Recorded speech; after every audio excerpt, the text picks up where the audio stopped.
One thing I'm going to tell you right from the beginning is I don't even need notes to be as disgusted as humanly possible about what Google and YouTube are doing to anyone with a political venue other than their own political venue. What's happening to me personally is beyond your imagination.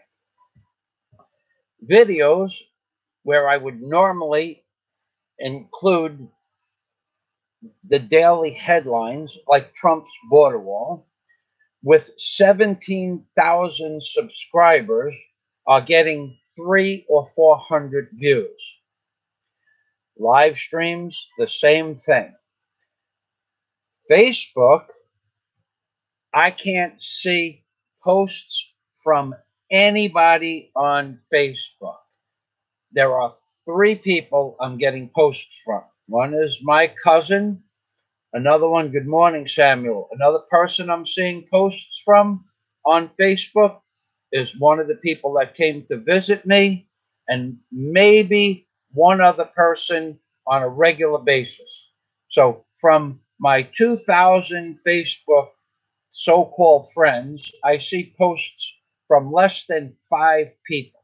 And at that point, in order to see those posts, if I'm logged into Facebook and a new post is posted, even if the person mentioned my name, I won't see the post. I have to shut Facebook off and reopen the page in order to see any posts. So I have 2,700 so-called friends.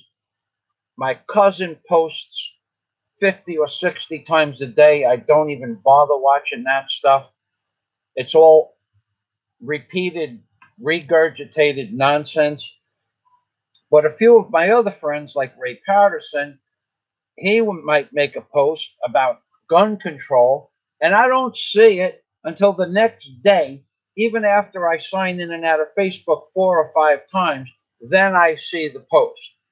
YouTube, I was just talking about you, Peekaboo, to you.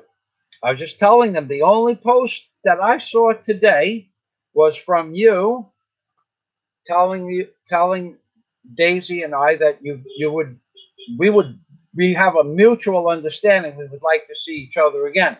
That's one post I saw today on Facebook and one post from Ray Patterson, but I had to regurgitate the page 5 or 6 times because it will show 0 at the top post and will show 0, 0, 0, and then on the 4th or 5th try, I'll see a post. And there's a reason for all of this. It has to do with my political savvy, the congenial person I am when talking about these lying bastards that are running our country. And Google's artificial intelligence, my own Buntag Peekaboo to you. These lying bastards that are running our country. And when now I'm doing several videos this week about the migrant caravan, and they don't want any part of it. They want this topic, this subject to disappear.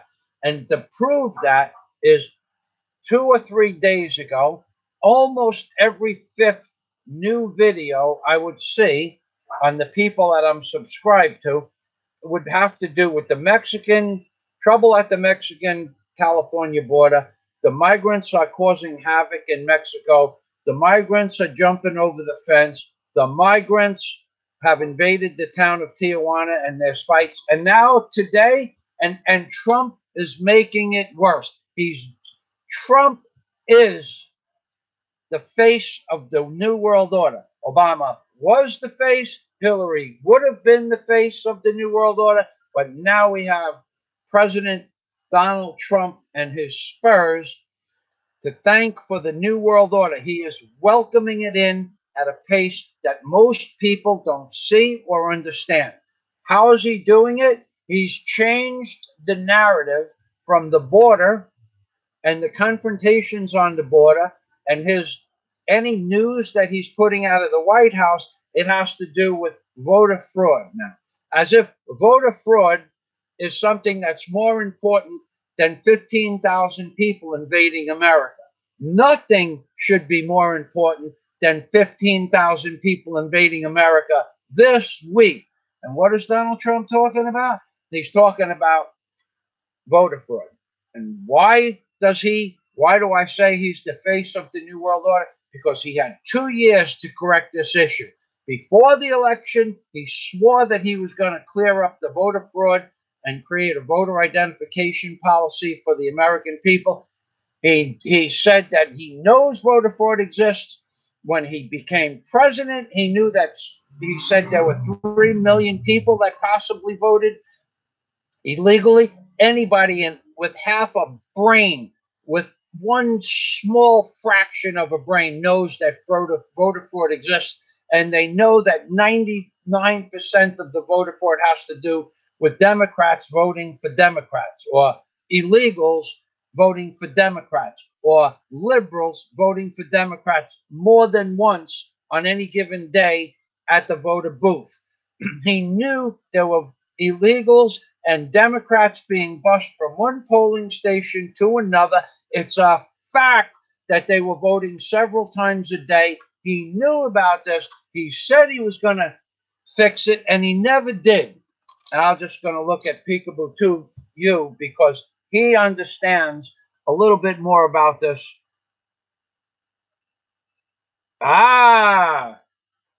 Might be my sunglasses blocking my ability to see my posts. Ha ha ha. There's a little bit of attic long, a little bit of joking going on here in the comments section. Which sunglasses would you be referring to? My sunglasses made by Oakley in 1980, which I purchased in 1980, or would you be referring to my turtle shells, which I purchased back in the 1970s? Which one of these sunglasses do you think are blocking my ability to see the fact that President Donald Trump is changing the narrative? He should not change the narrative. He should maintain his stance on illegal immigration. This is a serious issue. They should have every single newscaster is not covering the border truthfully. Nobody anymore from any of the mainstream media is covering the border, truthfully. Because about a week ago, when they first arrived, there were several hundred people. But the media said there are dozens of people near the California-Mexico borderline at the ocean. But you could clearly see several hundred people. So they said dozens, okay?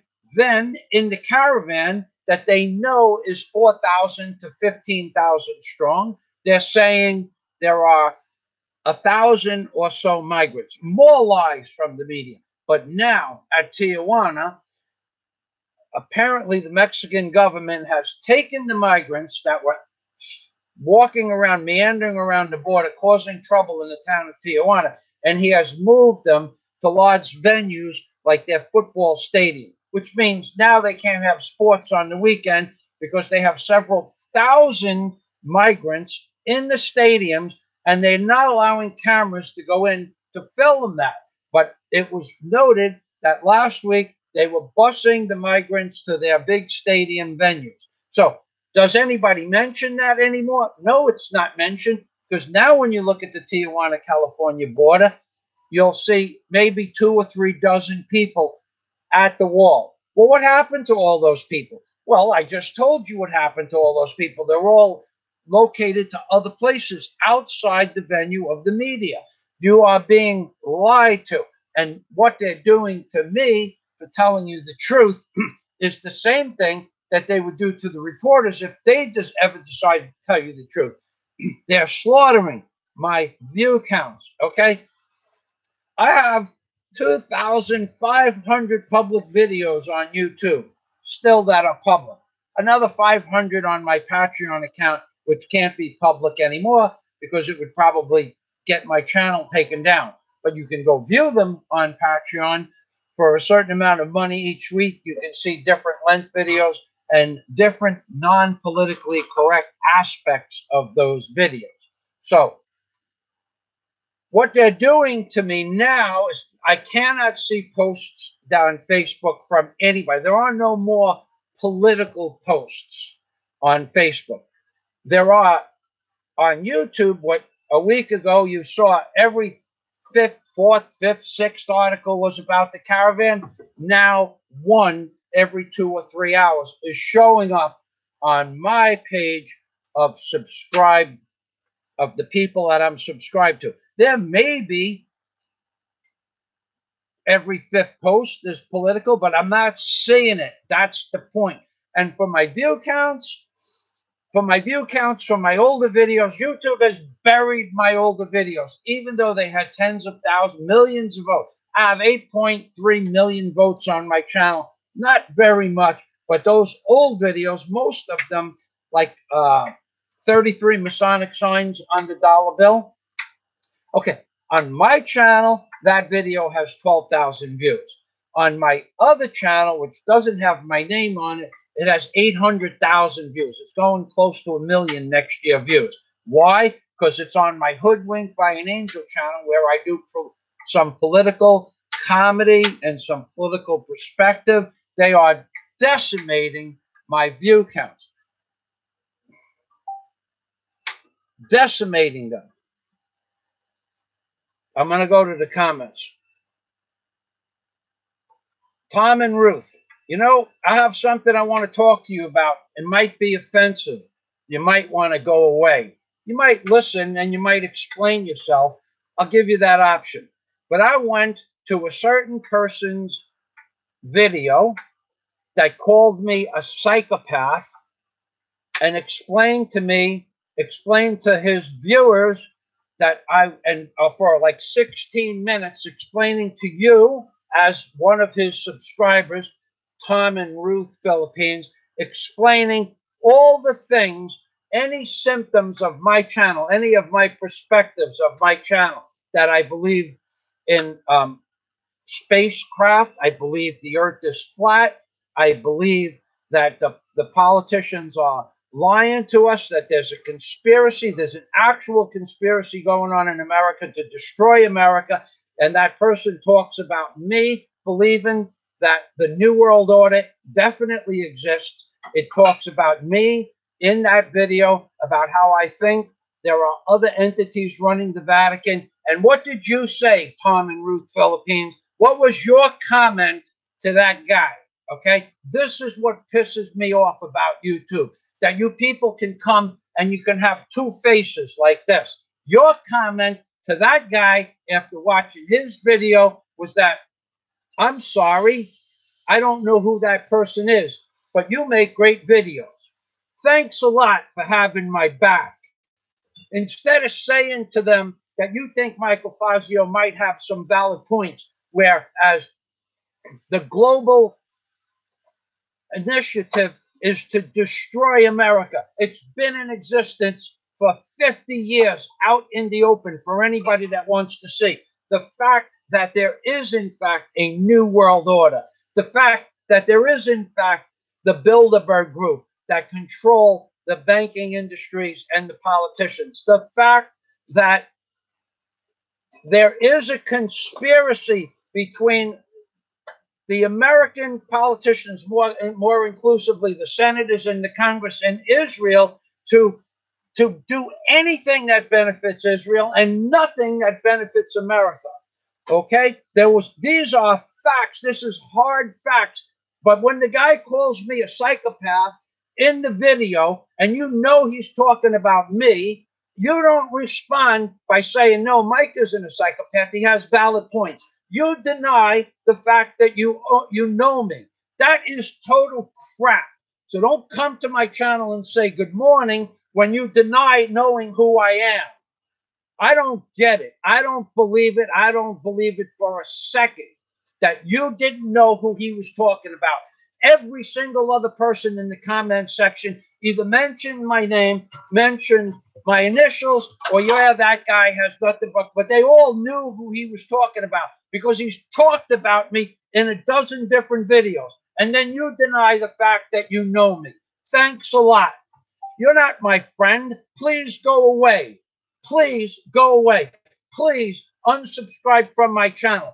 Please don't ever talk to me again. That's how much I think of you for denying the fact that you knew me, you knew who he was talking about, and then you say word for word, I don't know who that person is, but you, the other person, make great videos. Thanks a lot. You're not my friend. I'd appreciate it greatly if you left and didn't comment again. Don't try to back out of it. Nobody's going to back out of this. I watched you. The comment is still up on his page. And still you don't know who it is that he's talking about. And this is what's disgusting about YouTube, that you people can go from one channel to the other and pretend to be friends with somebody. The same way politicians pretend they call each other the gentle lady from the opposing side or the gentleman from the opposing side, because you're all a bunch of crumpkins, munchkins. You're all a bunch of back deniers. You won't stick up for the truth because you don't have the spine that a jellyfish was born with.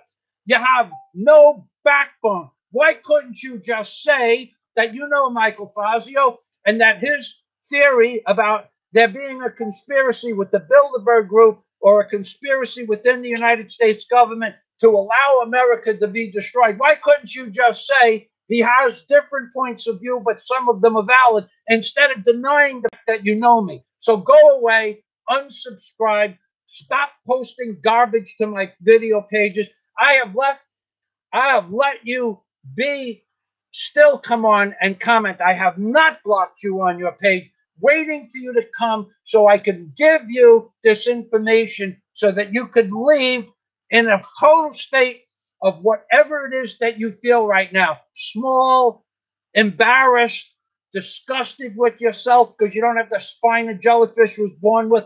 You are the kind of people on YouTube that are not allowing the world to understand what's truly going on because you don't have what it takes. You don't have the boys, you don't have the eggs, you don't have the logs, you don't have nothing that I'm interested in, that you deny me. I don't know if it was the husband or the wife, and I don't care. You knew it was me, and you said you don't know who that guy is. That guy was Michael Fazio. That guy has never been caught in a lie on YouTube or Facebook. That guy has conspiracy theories that are backed up by 10,000 people, by millions and millions of people across the world. That guy is right, and then you deny the fact that I'm right. Thanks a lot. Now go away and be happy that I didn't really bust out into a derogatory rant, because I have given you the benefit of the doubt that I did not once curse. I did not once slander any of your videos. I did not once say that you people, quote unquote, are worthless. I just said that you have no spine, and that was the truth. And now I'm done with that. Think this is a joke. This isn't a joke. They're destroying the greatest country in the world.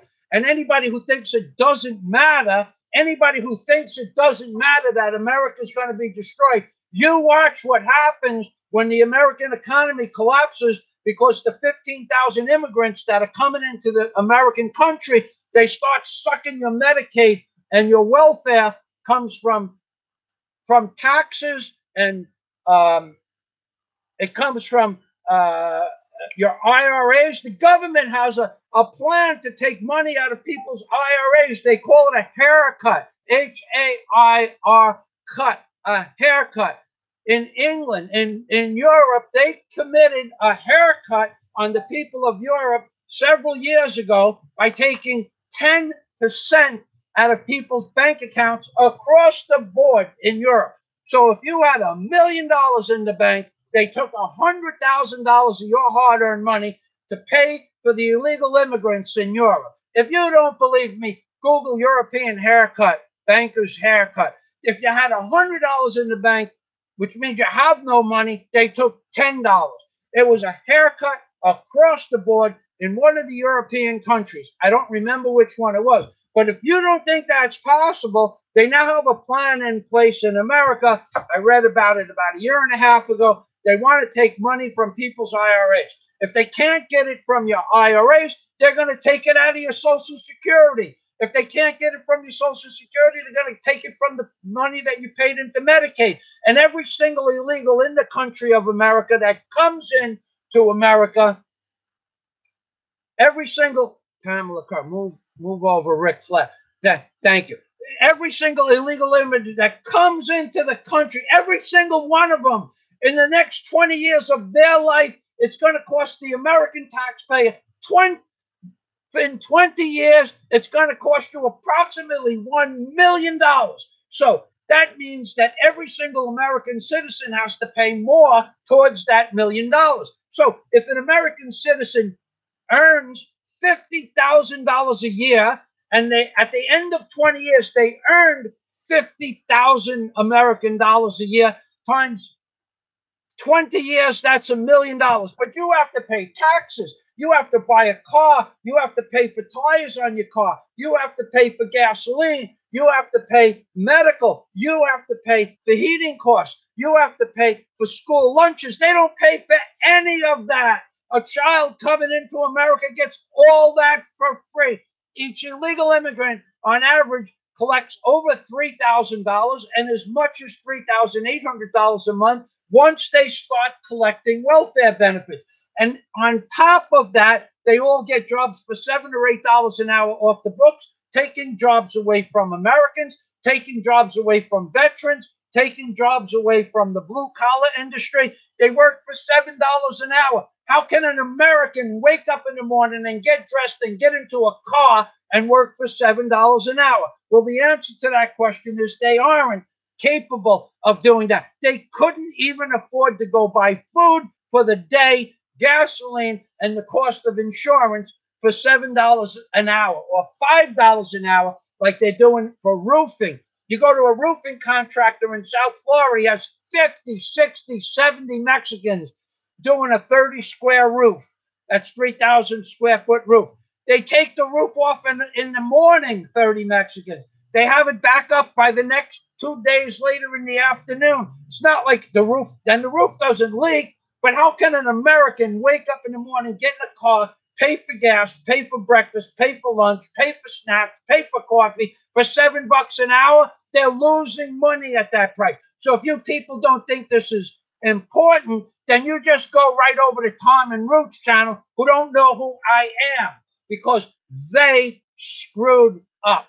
They came onto this channel thinking I would never see their denial of who I am. I am the person that has never been caught in a lie on YouTube. I am the person that has never misled my subscriber base.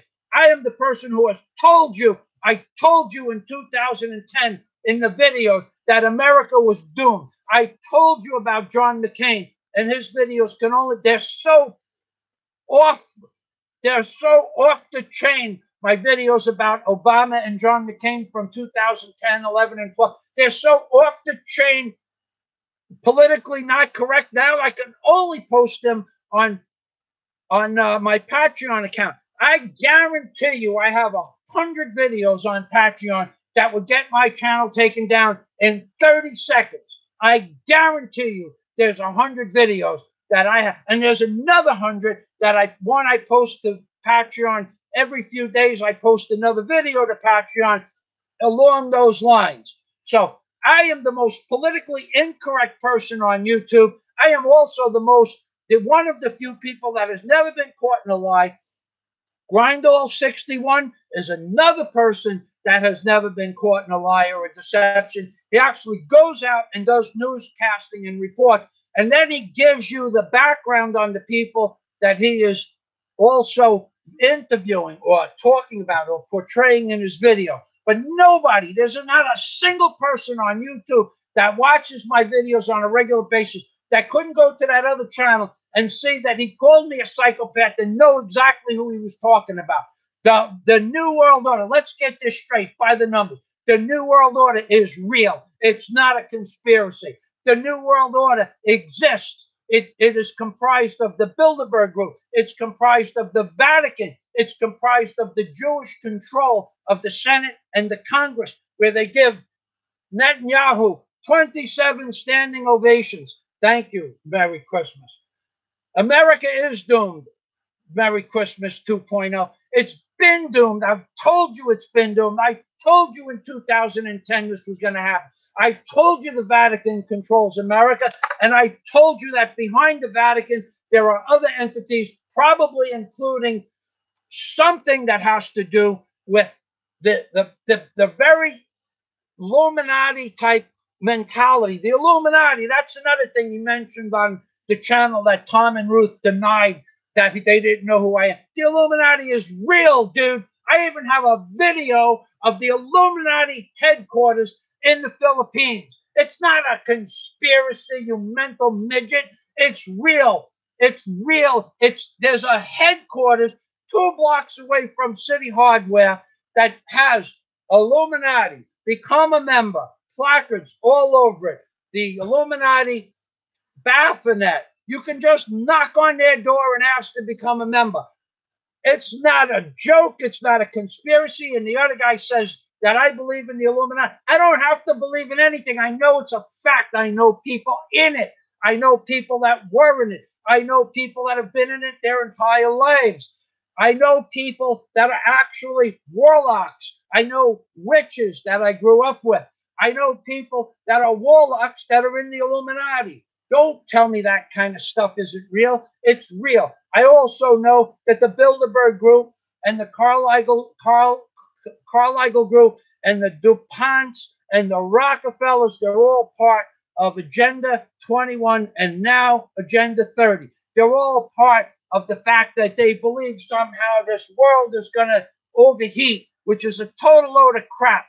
They all want to put carbon taxes on you mental midgets that don't see what's happening. You don't know what's happening. They're telling you they're going to put carbon taxes on your cars. Here's what's going to happen. Nothing is going to happen. Merry Christmas.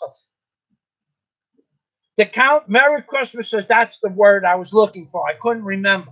The Council of Foreign Relations, 300, and the black nobility, which is the Jesuit popes, if I remember correctly. The Jesuit popes are an old order associated with the Rosicrucians and now they're in control of the Vatican. The Jesuits control the Vatican via the Pope because the current Pope in office is a Jesuit. That's the Council of Foreign Relations.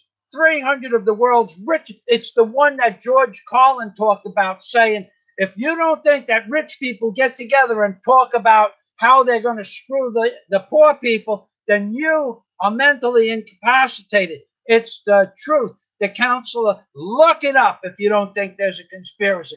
Look up the Bilderberg Group. Look up the AIPAC. Look at the control that AIPAC has. Netanyahu, who represents Israel, and other factions which may not even be human, had 27 standing ovations at the United Nations. I mean, at the House in Washington, D.C. He had 27, and then he left without even saying hello to Obama.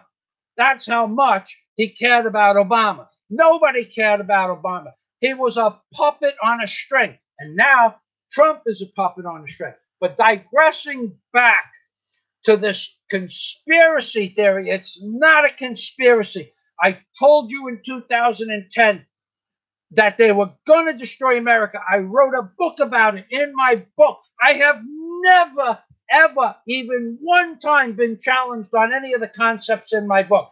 I told you the Vatican controls America, and I told you there are other factions, whether they are human entities or non-human entities. I told you this existed, and I told you in 2010, screw this, I'm moving to the Philippines, because I thought Obama would accomplish the task of destroying America and opening the borders. So I left, okay? Am I a coward? Hell no. I got people coming on my channel saying, you're only a coward would run away to the Philippines. Dude, the people that say that crap, you'll have no idea how interested I would be if the shit hit the fan. But it ain't gonna hit the fan, Nobody is ever going to challenge the United States government. And why? Because they have helicopters that shoot 3,000 rounds a minute, planes, multiple guns, 3,000 rounds a minute. They have bullets that go through armor-piercing tanks. They have bullets that go through tanks. In a regular gun, looks like a 50 caliber gun. It goes right through 4 inches of hardened plate steel. How are you going to stop the United States government? So unless the United States government, military, Marines, Air Force, and whatnot go against the government, which probably is never going to happen, because if it was going to happen, they would have did it already. It's not going to happen. Don't count on it. And now that each year more and more spineless little low-life snowflakes get into the military, they're not going to go against the commands of their leaders, and their leaders are not going to let that happen. Forget it.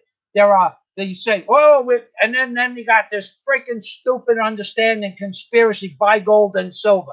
All those people are doing is selling gold and silver.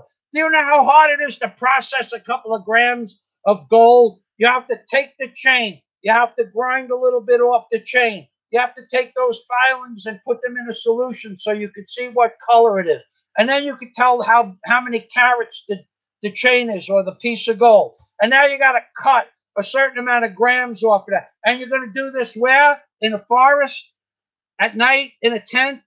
With a search lamp? It ain't going to happen. You people have, where is the food going to come from? There's going to be little groups all over Montana and in bum screw nowhere, other places, Tennessee, wherever there are mountains on the Appalachian Trail. Those people will get starved out because everybody with a gun is going to go into the forest and start hunting wild game. There's not going to be anything left if it wasn't for the fact that we have herds of cows and bulls and bullocks and goats and sheep ranging 50, 75, 100, 150,000. You go to Texas, you go to Texas, they got herds of cows 50,000 strong. And those cows are replenished. Every time they slaughter a cow, they have another cow going through the machine. Okay, where are you going to get that kind of food in the wilderness for a couple of million people? It ain't going to happen. And then every time you shoot a gun, you're going to be zeroed in the forest. None of that shit's going to happen where you people are going to rebel against the United States government. None of it's going to happen. If it was going to happen, it would have happened under Obama's watch, where there was a conspiracy. Maybe it was a conspiracy, maybe it was the truth. But Obama supposedly ordered 2 nuclear detonations to land off the coast of Georgia in the populated area. I don't know if it's true, but then when the generals denied Obama something, he gave orders about something. It may have been the nuclear detonations may have been false information. But when any general went against even one thing that Obama said, he took out the generals, he took out the majors, he took out anybody who disagreed with him, anybody who had a different point of view. He destroyed the military, and nobody did a damn thing about it, and nobody ever is going to do a damn thing about it. You people that don't think the Illuminati is real, go to my channel. Go to my channel and put the word Illuminati in my video box. Go to the channel and put the word Illuminati in the video box, and you're going to see the gate of where the Illuminati headquarters is in the Philippines. You're going to see it in writing. This is the headquarters of the Illuminati and such and such and such and such. Now, that's the video. But you're going to see a lot of information about the Illuminati, and then you can knock on their door and become a member or interview them. But it was 6:30 in the morning when I got there, and I wanted to do a video, but it was 6:30 in the morning. I'm not banging on the Illuminati's front door at 6:30 in the morning. But I will go back there in the afternoon the next time I have time. I'm not afraid of the damn Illuminati. They probably know exactly who I am, because I have made more videos about the Illuminati than anybody else on YouTube. Because the Illuminati, the Masons, the Vatican, they're in control. Now, there's a guy on this live stream, Roshan Funkhauser. He explained to me a week ago that most of the symbolism on the dollar bill, which is where I started and how I got so many subscribers, he explained to me that most of it was Jewish. And I'm going, wait a minute. The Ark of the Covenant that's on the dollar bill, by the way, and I have $10,000 to prove to you.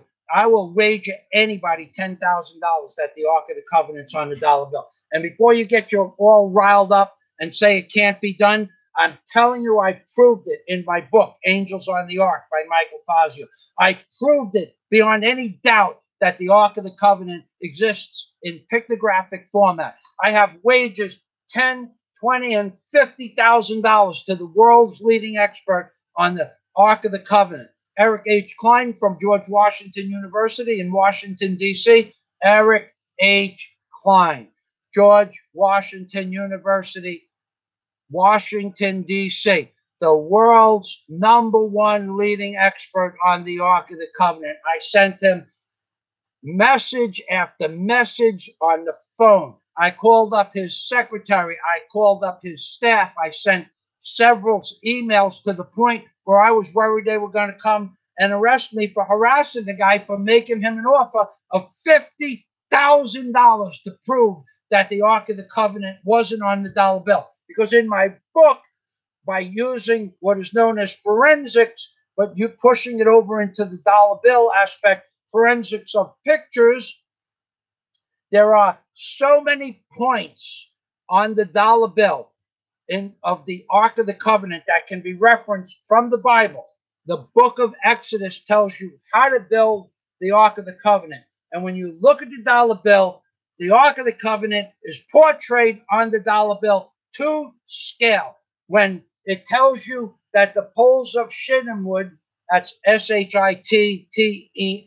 shittim wood, are being to be held by 4 ringlets on the dollar bill. I mean, on the side of the Ark of the Covenant. Well, those 4 ringlets are on the side of the Ark of the Covenant on the reverse of the dollar bill. And through those ringlets is a white line. It looks like a white line, but it's actually a pole of shittim wood. When it tells you to make the mercy seat in the center of the Ark of the Covenant where the Lord God's energy would sit, it sits in the Ark of the Covenant exactly to scale, size down, as it's written in the book of Exodus. And then it tells you that the Lord God sits in the mercy seat of the Ark of the Covenant. And what's inside the central portion of the back of the dollar bill? What's inside there is that in God we trust one God. We trust one. But it's not God. It's a godlike being. It's not even a good God. According to that the Illuminati has now taken over the chain of command of the world, and it's right in your face on the back of the dollar bill. But this fella, Roshan Funkhauser, said that he believed the symbols were Jewish. And the Ark of the Covenant, I always related the Ark of the Covenant to being a Christian relic. Why? Because it had the words, in God we trust one.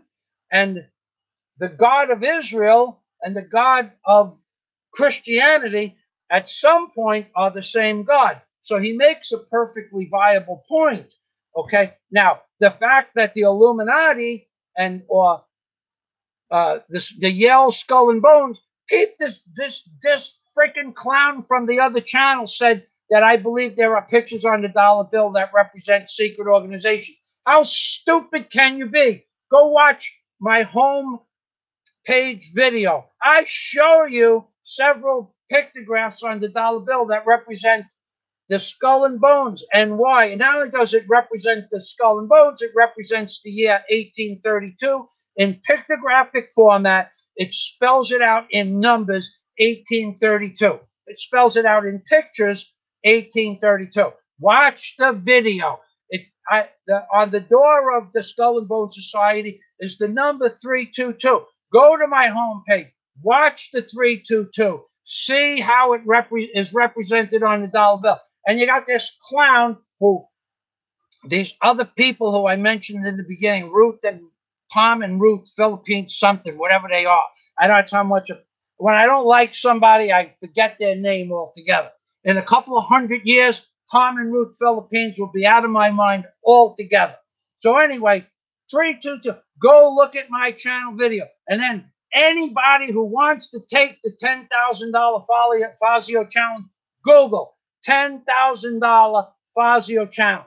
$ 10, comma, 3 zeros, $10,000 Fazio challenge. You see how many people watched that video, and never in 8 years has anybody taken the $10,000 Fazio challenge. Why? Because they can't. I proved everything I just said in my book. You have questions about it, read the book. If you can't afford $2.99, you shouldn't be on YouTube. You should be out looking for a night job or a day job or a morning job. The book is $2.99. It sounds insane. People that read it go, "Oh my God, this is real. It's not a hoax. It's not a conspiracy." The book is written underneath nonfiction. I fought with the people that were going to publish this book for night and day, day and night, for weeks to publish it as nonfiction. They said, "You'll sell more copies if it's sold as fiction." I said, "No, you put nonfiction on the book because this is real." I'm going down in history for writing this book, for exposing the pictographs on the dollar bill that represent the Vatican, for exposing the Yale Skull and Bones logos. And you can see how this is all incorporated in my videos and in my book. It's a 1,990-page ebook, 1,770-page Kindle reader, Kindle ready, $2.99. It takes people on average, takes them several months to read when they have nothing to do. But the problem with the people on YouTube is your mind is turned to mush. You can't remember what happened yesterday or the day before. How are you going to remember what? And then the references in the book to the Bible and the references in the book to the pictographs on the dollar bill, just the poles of shittim wood that run across at the top and the bottom of the green side that are inside the ringlets. The poles go through the ringlets, kind of like this on either side. They go right through the two ringlets on the left side of the Ark, the top of the Ark of the Covenant, and the bottom, which happens to be the left and the right. Nobody can prove this wrong. Everybody goes, "I'm going to take your challenge. I'm going to prove you're wrong." Nobody ever has. Nobody's ever made a video that the book is any full of false statements or it's a hoax. Not one person in 8 years. I've sold several thousand books, upwards of 4,000 books. Okay, ebooks. Not one person has written a bad review about it. Not one person hasn't been satisfied enough to keep the book. I used to get people that would buy the book and then copy. You can't copy the book, so you have to buy the book. So they would buy the book and then they would ask for their money back from my site. And I had to give it back to them for there were rules. But now Amazon doesn't do that. So, and if they do, I don't know about it because no one ever returns the book for $2.99. If you go through the trouble of ordering a book and then you go through the trouble of trying to ask for your money back, you're a cheap son of a gun.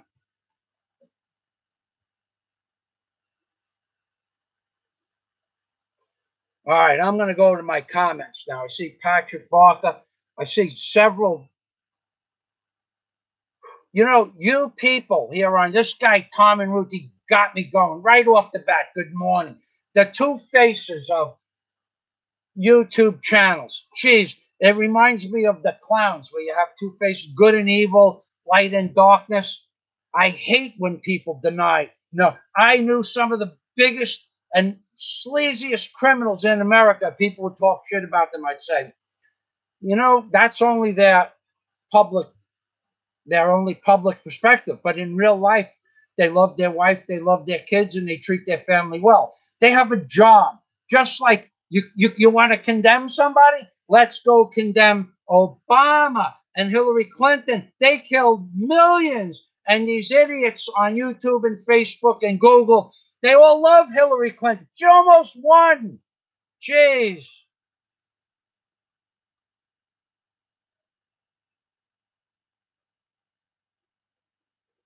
All right, I'm going to go right up to the top of the page and go through some of the comments. Samuel says, hello, Hollow Earth, Berserk Rid. I don't know. It could happen. It could be a possibility. I have no idea.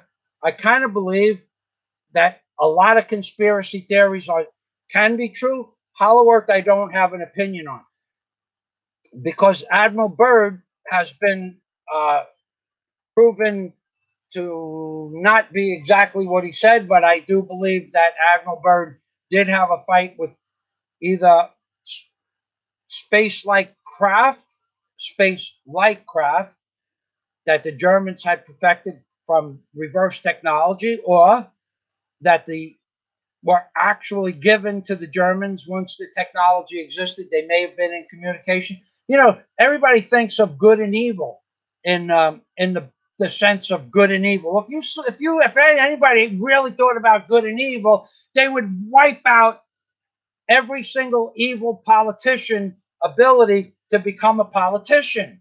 Every single newspaper, if you believed in good and evil, positive, good karma, bad karma, the news would report about the criminal activities of the politicians before they became politicians. So nobody really believes in good and evil per se. And then you have Hitler, who was quote unquote a bad guy, and then he had this alien technology or alien-like technology. What was to prevent Hitler from communicating with aliens? Maybe aliens don't give a crap about our prudent thoughts about right and wrong. There are people I'm looking at, the names of people I'm looking at that I know personally. I know for a fact that they would gun you down in a second if you tried to harm their family. But the Catholic Church says turn the other cheek. It's a conspiracy to keep you small minded individuals in line. God is going to take care of. So your child gets mass raped by 10 or 15 guys, then chopped up into little pieces. And then you find the guy on trial. And you have to sit there and turn the other cheek to the American justice system. Where is the justice in that? Okay. And then 8 years later, they release the guy, and you're not allowed to do anything about it. That's what the Catholic Church, that's how they keep you small minded little cretins in line. You're not allowed to go after and seek revenge because vengeance, God is going to sort it out when everybody. I got news for you. There is no God sitting on a bench determining whether people go to heaven and hell.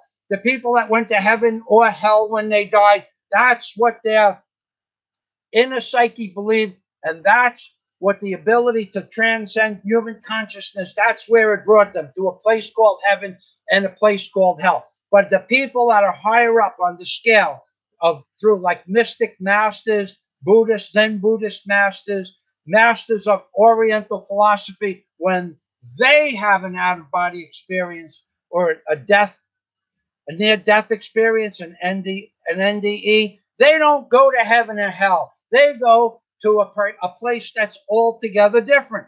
I went to another place altogether different, not heaven and hell. So what's to make you believe that Hitler, in the eyes of, if there were aliens giving him technology, what's to make you believe that they didn't agree with Hitler?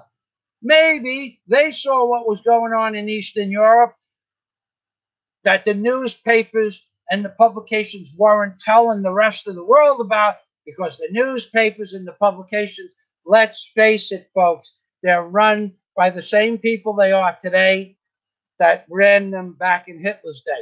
Hitler to Hitler's mind, he had a justifiable reason to do what he did. Well, maybe the aliens, if they gave him technology, said, we've been watching your planet for a long time, and we agree.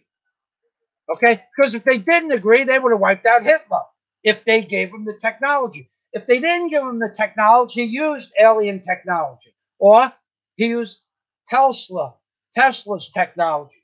One way or another, Admiral Byrd went to the Antarctic and got his butt kicked from UFOs that flew several hundred miles faster than the speed of sound, that could make right angle turns and go vertical and horizontal at will, no radius, just straight up, straight down, left or right. And they destroyed, I think it was 20 something military aircraft, and they destroyed several ships. Okay, so what could have done that? They had tens of thousands of men on the ships. They had the highest tech aircraft at the time, equal to that of Germany. And these things, they called Foo Fighters, came out of the sky, destroyed the Air Force altogether, American Air Force, and they had to go away. So something's going on, whether it's above ground or in the hollow earth, I don't know. All I know is that you're not allowed to go and look. There's got to be a reason that there's 57 countries of the world agree that nobody can go over the Antarctic ice cap, not for an expedition. You can't fly over it. If you try to fly over it, they blow up the aircraft or helicopter that you're in. People say, well, you can only go back 1,500 or 3,000 miles before you run out of fuel. That's horseshit. You could go, if you could go around the world over the north, over the South Pole, and then down around the other side, and then back up to the South Pole again.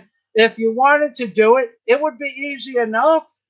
You just get a refueling aircraft, an aircraft that refuels either a helicopter, which would be the ultimate flying vehicle to go over the top, because a helicopter can land if it sees something that it wants to land anywhere.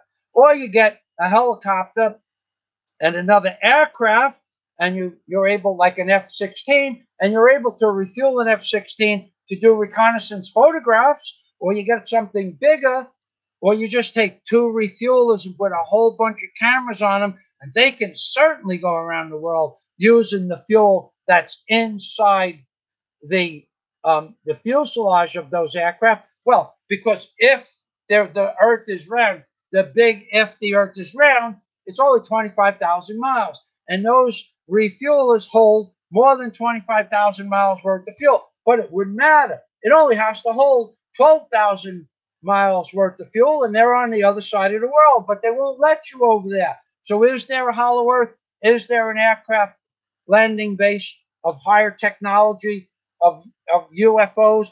Is there an advanced race of beings that are human over the top of Antarctica? Who knows if there is? They won't let you take a look. They won't let you take a peekaboo to you. Look.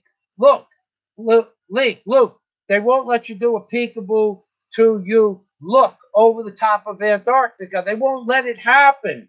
So the theory is that there's something on the other side of the ice cap.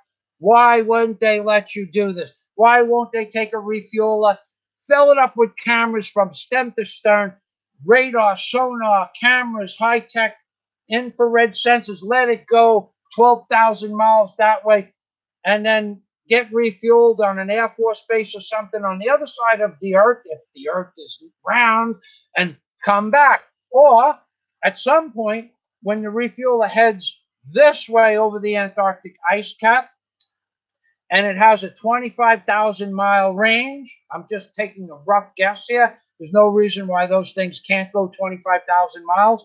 It just depends on how much fuel you put in them. Let's say they have a 20,000-mile range. Well, that's enough to go around the world, 3/4 around the world. Well, let's say they don't come across the ocean on the other side of the Antarctic that we know to be the Atlantic or the Pacific Ocean, depending on the direction. Let's say they don't, and they're into it. They have 22,000 or 25,000 mile range. At 10,000 miles, you turn around and say, we couldn't find the other side. But they won't do that because the American government and 57 other countries are shoving it up your poop chute to keep you dumb and suppressed. The fact that people think that we went to the moon, thousands and thousands and thousands and thousands and thousands and thousands and thousands of people have proven it to be a lie.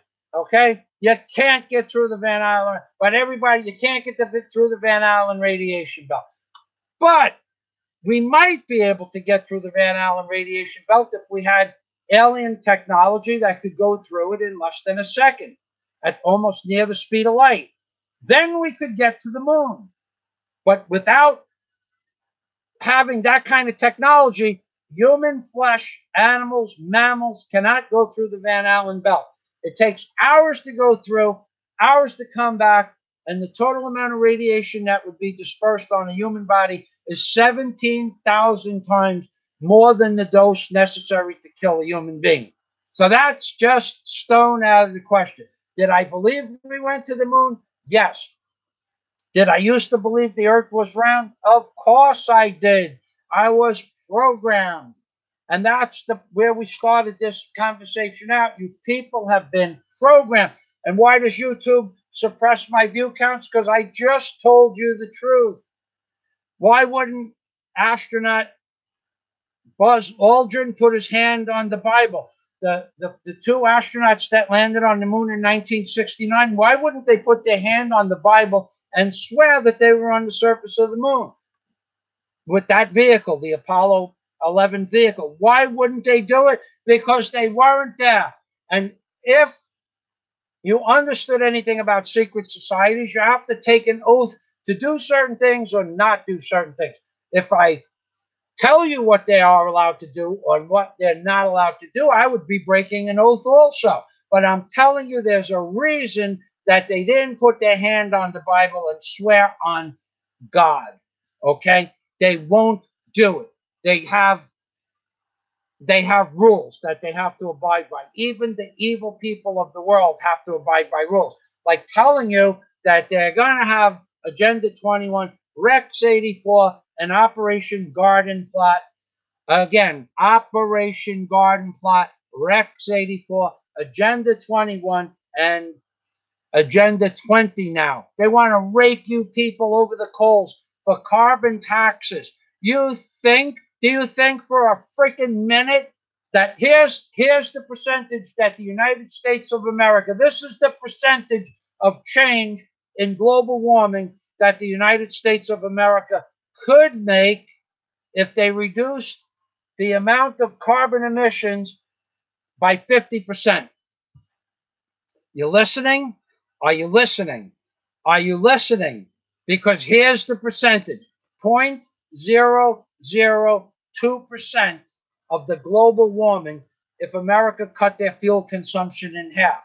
If America and Russia and China and Japan and Italy and every country in the world decided to cut their fuel consumption, fossil fuel consumption in half, it doesn't amount to 2% reduction in fossilized fuel carbon emissions.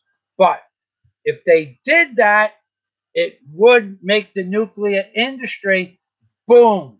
They'd be building nuclear power plants every 500 miles. And what would that do? That's a guaranteed insurance that at any given time, on any given day, they can wipe out large swaths of the population. If you don't think that's a conspiracy theory, look at Fukushima. They said they could control it. They couldn't control it. They said they had it under control. They didn't have it under control. Then they said they'd have it cleaned up in 3 years. And what is it now? How many years is it now? 7 years? They didn't clean it. What, 5 years? No, 7 years. It was under Obama's watch. Okay, I don't remember what year it was anymore because no one reads about Fukushima. But it's still spewing. And there's another lie. It's releasing 300 tons of radioactive water a day into the sea, into the Japan Sea. That's a bunch of crap. It was releasing 300 tons of water every day from runoff from the mountains and rains in the mountains near Fukushima. The groundwater was moving past the reactors. And how did they fix the problem? They didn't fix the problem. They still can't get into the reactor room. Every time they send in a robot, it burns up. We don't have the technology to send a robot in to a reactor room to take a picture. And then they don't know where the core is, or they're not sure where the core is. They are lying to you. So now they put another 200 or 300 nuclear reactors. Most of the nuclear reactors spew out fuel at a rate you wouldn't be able to comprehend. But they do it a little bit in the air, a little bit over here, a little bit over there, a little bit of ground seepage. It's all under the 0.001% spillage. laws that they have in place, but it goes on 24 hours a day, 7 days a week. And here's a big one for you. The nuclear power plants that you see in the world, they have square miles of reservoirs and cooling towers and billions of dollars worth of equipment, all to contain a nuclear reactor that's about 20 feet in diameter. Okay, that's all to contain the nuclear fissionable process. Here's something for you to think about. The nuclear fuel in a nuclear reactor, I think it's 3 or 5% power. It's not 100% enriched uranium. It's 3 or 5%. Okay, and that runs that big 20-foot canister, and that makes the steam and the heat to make the steam to turn the turbines. Okay, now that gives you, let's say it gives you 1,000,000 kilowatts of power. Let's just say it gives you 1,000,000 kilowatts of power. Now take that and look at all the piping and all those huge smokestacks that are 50 feet across at the bottom and 30 feet across at the top, and they're 200-300 feet high, so the steam will go up into the clouds and not spew over the population.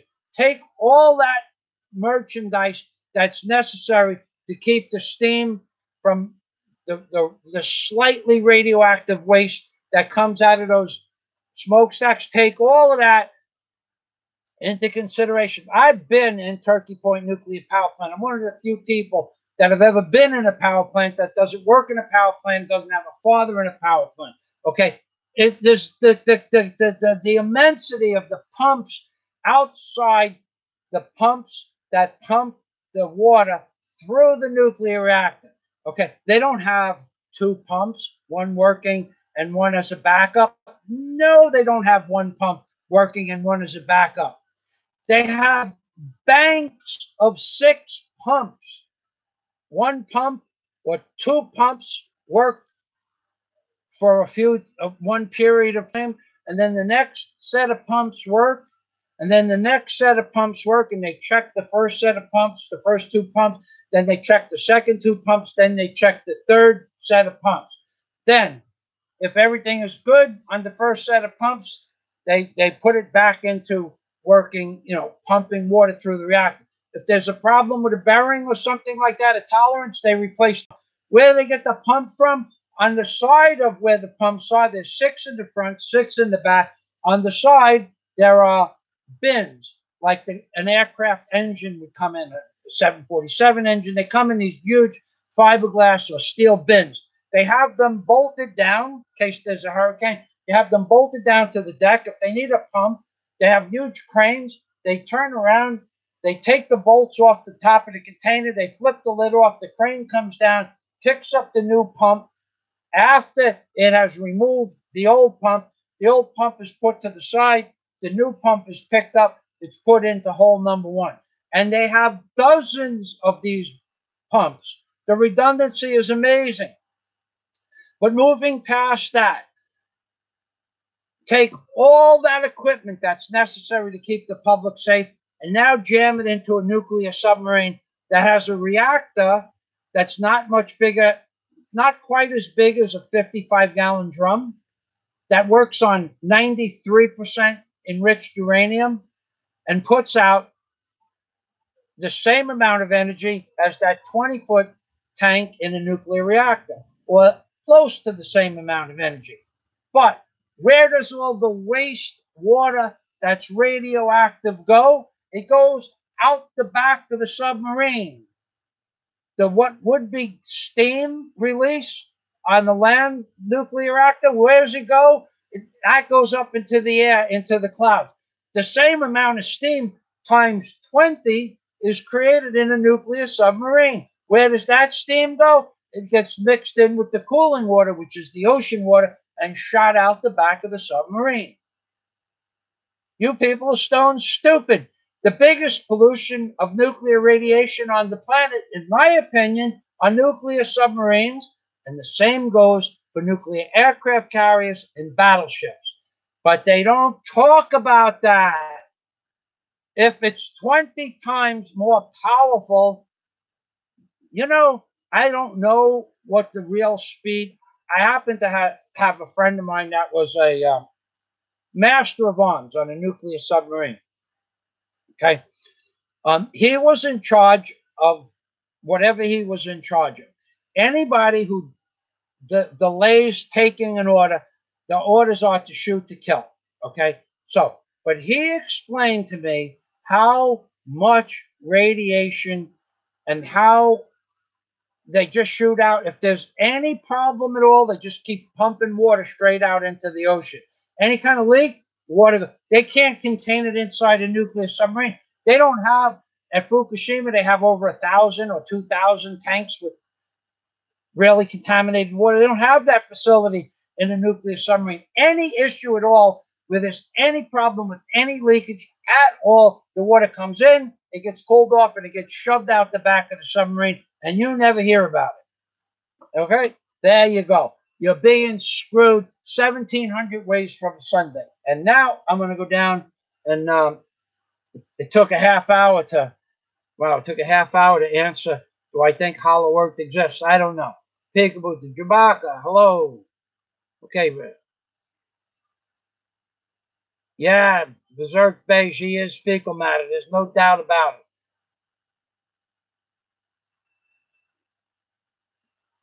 Okay, Pamela Carr, Mr. Fazio, and lovely Daisy May. Pamela, we didn't go out. We did not go out and do the Super Chat dinner. Your Super Chat dinner is going to be very special. We're going to go to Alona Beach, and we're going to go to a fine dining restaurant or another fine dining restaurant because we couldn't possibly spend that in one of the local restaurants. So thank you. And the same goes for Merry Christmas to you. We have to go to Alona Beach, and we did not go to Alona Beach yesterday because Daisy wanted to have fresh squid. And Democracy Doctor gave us a $10 super chat, which bought 1 kilo of freshly caught squid. Just Daisy left at 6 o'clock in the morning and to the live fish market. I mean the fresh fish market in Tagbilaran, and the cost of squid is amazingly low here. It's 10 times the price in America. 150 pesos per kilo at the fresh fish market, 350 pesos at the local market. They basically double it. But the squid was caught at sometime with 12 hours before Daisy went there. So we bought a kilo for Democracy Doctor. If you're watching, we bought a kilo of squid, and we bought a 1 kilo yellowfin tuna. And then we bought some fresh calamansi, which is lemons, and fresh parsley, and fresh, what is called, I forget, we call it spinach. They don't call it, they call it bangong or something like that, bangong, something like that. We bought like, several bunches of that, and we had fresh squid last night. We didn't have a whole kilo. We had half a kilo. And then we're going to have fresh fried yellowfin tuna for Democracy Doctor's super chat of $10. Pamela Carr, there's no way we could spend that on fresh fish. We're going to go out to a restaurant, and we'll have a nice Pamela Carr super chat video for you. Democracy Doctor's video was done. I didn't post it because we got done with dinner late last night, and I fell asleep after dinner. So thanks for stopping by, Pam Carr. Thank you, Blue Rose, for stopping by. We did your super chat donation. Thank you a few weeks ago. Democracy Doctor's coming up, and Christmas, Merry Christmas to you is also coming, or Merry Christmas 2.0, excuse me. Without my glasses, 2.0. Without my glasses, it looks like 2U, but in the black and white, I see it's 2.0. Okay, so Merry Christmas to you. Brought up the fact that the Council of Foreign Relations are regulating. I got to tell you a little story. Where did Obama go when he disappeared after he won the primary, where he was going to be the candidate to be president? Where was he taken? Hillary Clinton and Obama had some sort of primary or something. I don't even remember what it was. I just remember the basics. And the press was all over Obama, congratulating him, and blah, blah, blah. And somehow a car pulled up, and they whisked him away to a secret place. Well, they whisked him away to the Bilderberg meeting, where they were having the Bilderberg meeting the week he won his whatever he won, because they control the world, and that's where he received his orders. Could have been on a piece of paper. Probably it was dictated to him.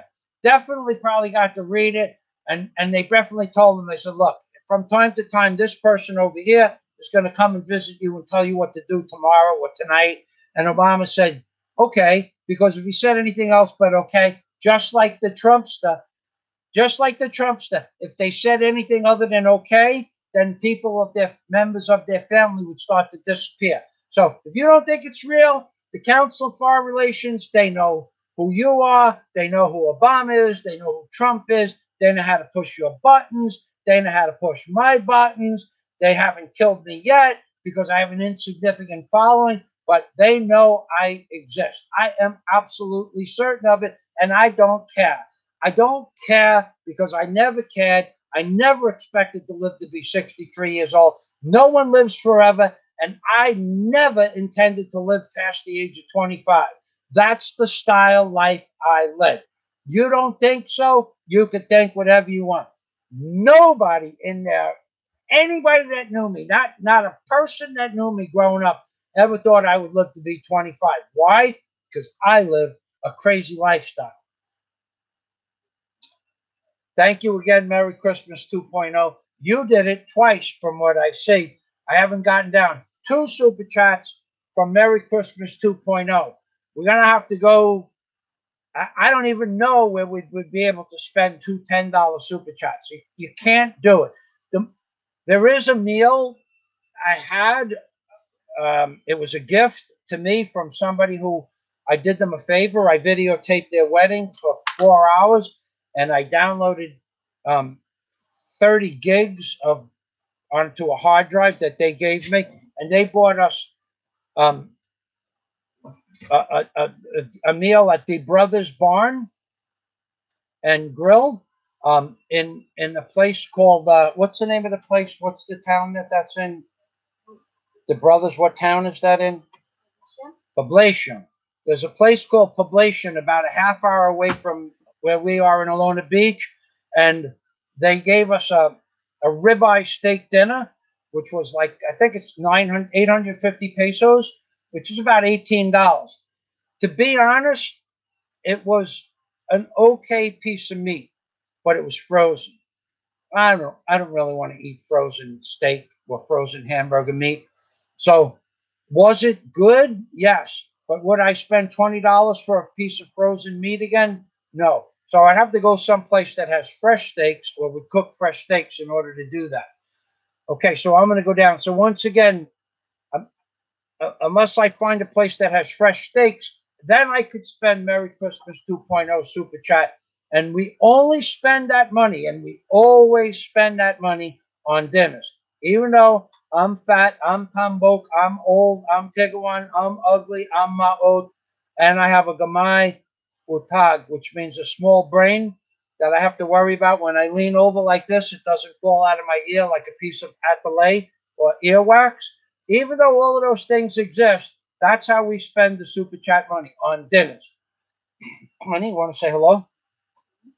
Say hello. Now, we just did, I'm going to go back to the comments in a minute.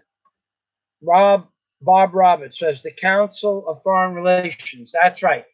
And the Bilderberg Group, and the Carlyle Group, and the DuPont. Okay, honey, where are we? We just made a video on the beach, Daisy and I.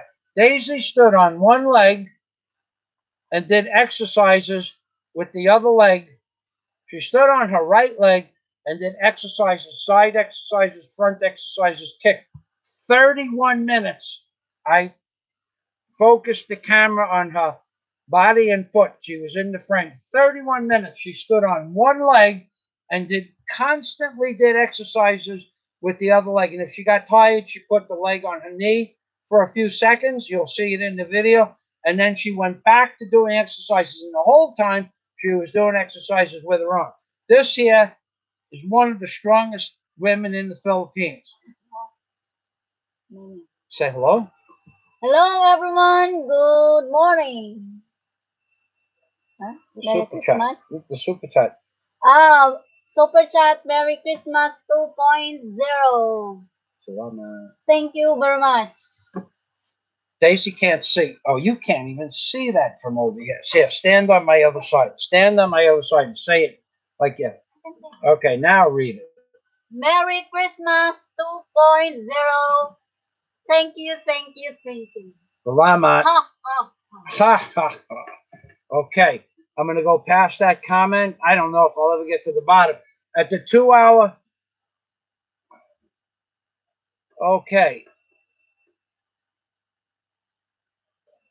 Merry Christmas says, I know who you are. Okay. That's nice to know. I'm glad you know who I am. If I didn't want people knowing who I was, I wouldn't put my name on my channel and my face all over the place. I hope that you enjoyed whatever information you could glean out of history. Thank you very much. Pamela Kerr, I'm good. Just preparing some ingredients for the holidays. That's right. It's Thanksgiving. I have a Thanksgiving video that was never published from 2013. It's one of my Obama specials where Obama goes dunking for pickles. That's right. We take the Mr. Obama, we make him ride on the DOD a little bit, and he has some soup, some KOCK soup. Yeah, I got a Thanksgiving video coming up. This one is legal. This one is legal. It's a little bit rough. It's a little bit rough. It's a little rough. But I have several others from the same time frame that YouTube allows. Okay, now Blue Rose. Okay, Pamela, I hope you do enjoy your holidays. And thank you for making our holiday special, because even though there is no such holiday as Thanksgiving, but, oh, geez, it's coming up this week. We will go out for dinner on what we call the day of Thanksgiving, the Thursday of Thanksgiving. And maybe at that point, yes, at that point, there's Daisy, write it down on the note sheet to go out for dinner on Thanksgiving when you come back. Okay, thanks. Yeah, we'll go out for Thanksgiving with Pam Kerr's Super Chat 2.0. You might have to wait till a few weeks, but thank you again. Now we're going to go Blue Rose. Yup, old school, calling out hypocrisy and two faces. You can't pretend not to know Michael Fazio. Come on now. Come on. I've been on YouTube doing the same thing for 8 years. And you see people directly speaking about the guy who believes in flat earth, the guy who believes in aliens, I'm the only person in the world that has ever said that the Vatican controls America. And you got a guy that watches my videos. He watches my videos. I watch his videos. Personally, his videos are boring. Personally, he's boring. But I guess if I lived in my mother's basement and I was 50 years old, I might have a propensity to be boring. But I didn't live in my mother's basement.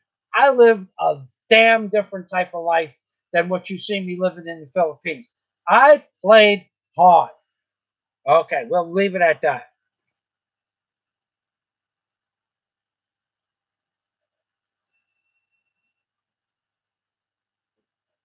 Okay, Merry Christmas 2.0 says the Georgia Guidestones. There you go. It's not a conspiracy. It's written in stone. There's a place in this world in Georgia called that has what is known as the Georgia Guidestones on it. And it depicts a world population of 500 million people globally. That's the goal of the New World Order. This isn't a conspiracy. There are several sentences and concepts portrayed to reduce this world's population to a total of 500 million people. Probably they're going to do it. They can do it anytime they want. They have the 5G networks going up now where they can toast you from the inside out. Anybody that thinks that's a conspiracy theory, it's not. They use 5G, or I forgot the microwave length that they use, but the The 5G is very similar to the same wavelength that's in a microwave. They can toast you from the inside out between those antennas. They can just turn them on and you wouldn't be able to do anything about it because you would be writhing and blistering from the inside of your body out. Maybe not yet. They don't have them enough of them in place, but they have. That could be one possibility of the 5G networks.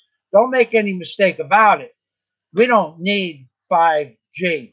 What we could use is a better infrastructure of wires. You're trying to do away with the wires telling you that 5G is, you can go anywhere and you can have your mobile phone. And they have ulterior motives for 5G. Georgia Guidestones is a real thing. Google. Now I'm going to tell you another conspiracy theory that nobody's going to believe. Hallelujah.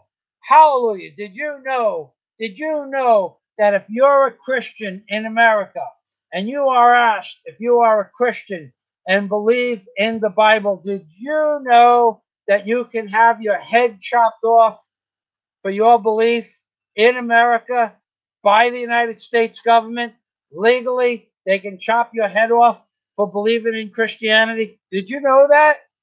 Well, go to my homepage and put the word George Bush, just George Bush, and in my video section, go to the George Bush, which is called Scuminazi. George Bush, Scuminazi.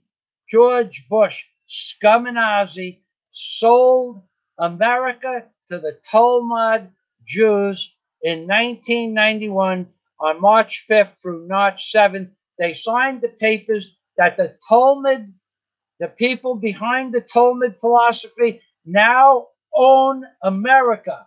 You don't think so? Google it. I tell you what I'm going to do. I got my homepage up. I'm going to go open up my video page, and I'm going to give you the name of the video, and you can go put the name of this video into the top heading above YouTube. Okay, hold on. George Bush.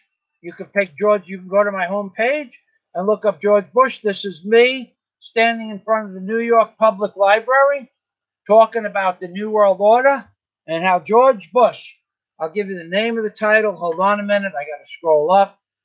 It's about the fifth one down. President Scuminazi George Bush Sr. sold America to the Talmud Jews March 5th and 7th of 1991. Let's make sure that date is correct. 1991. And here you go. Death by guillotine. Here's the name of the video. Go take this name of the video, post it into Google, and it should come up. If it doesn't, it's just another way Google is censoring me. And now I'll give you the link. If you feel like clicking the link to this video, here is the link on my home page. And if you don't think that this is true, then read the description at the bottom of the video. All the links to prove that George Bush sold America out to the Talmud Jews on March 5th through March 7th of 1991, whereas now Talmudic law runs America. That means if you as a Christian decry that you believe in God and Jesus and the church and the Bible, you can be beheaded legally by the United States government. And he did this in 1991 and no one knows about it. Why doesn't anybody know about it? Because my video got a total of 2,599 views. 2,599 views on possibly the most powerful and important thing that was ever done against America. And I got 2,599 views since January 7th of 2014 at 4:38 a.m. when I loaded the video. Why did I get only 2,500 views? Because even then, Google's artificial intelligence and people that looked at computers were censoring Michael Fazio's videos because I tell you the damn truth.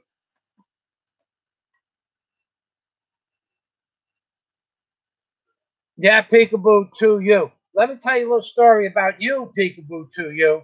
I saw the displayed video that you posted on Facebook of the black man in a train telling the woman who was complaining, not the black man in a bus, complaining about the bus driver because he was going too slow. And the black guy is going, well, ma'am, don't complain to the bus driver that he's going too slow. They were in traffic.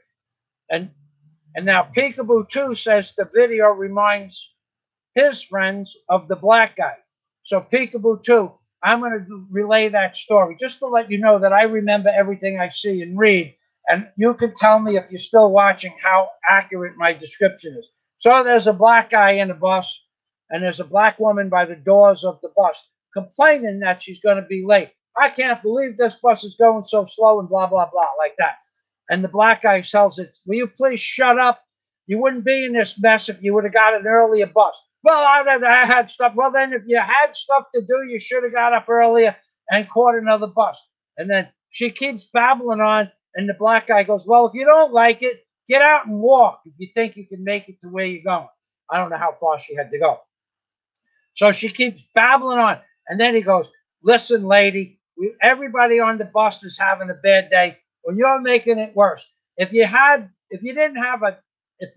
woke up early, you might have had a better job. You could have been able to afford a car, and then you could drive to work, and you wouldn't have to worry about complaining to the bus driver. And this went on for about 6 minutes. Okay, and I watched the whole thing, Peekaboo to you.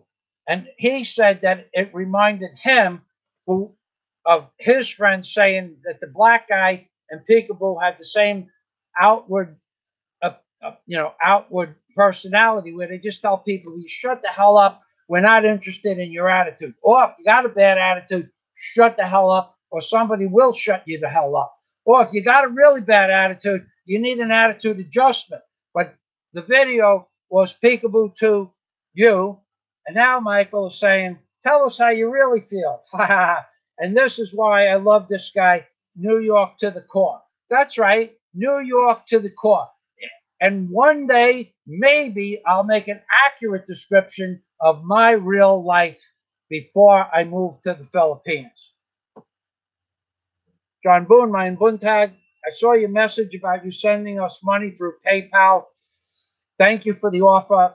If I ever get around to it, I might send you that information. I have no problem sending you the information. It might even be on my homepage. Hold on, let me look. If you wanted my PayPal address. Do we have the PayPal address at the bottom?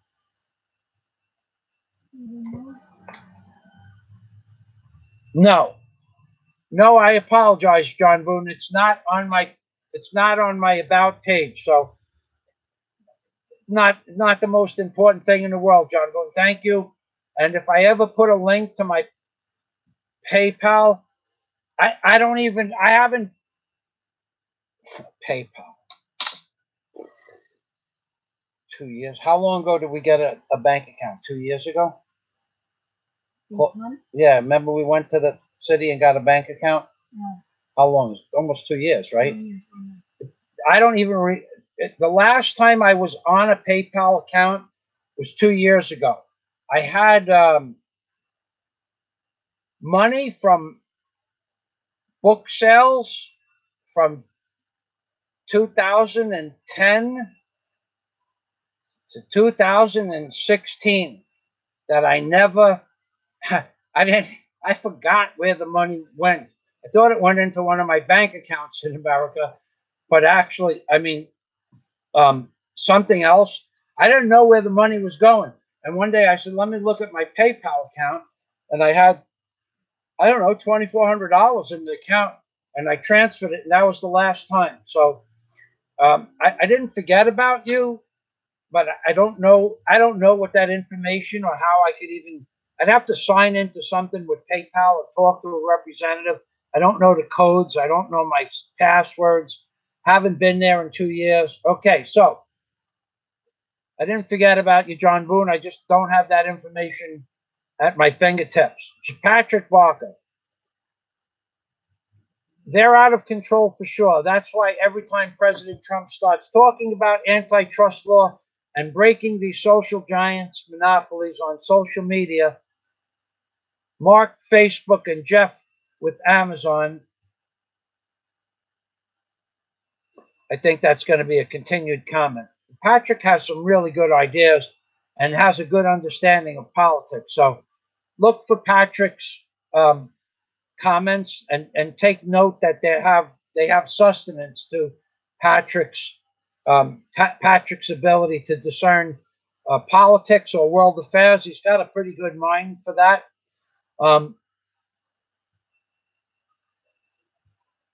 Roshan, oh darn, Roshanhauser.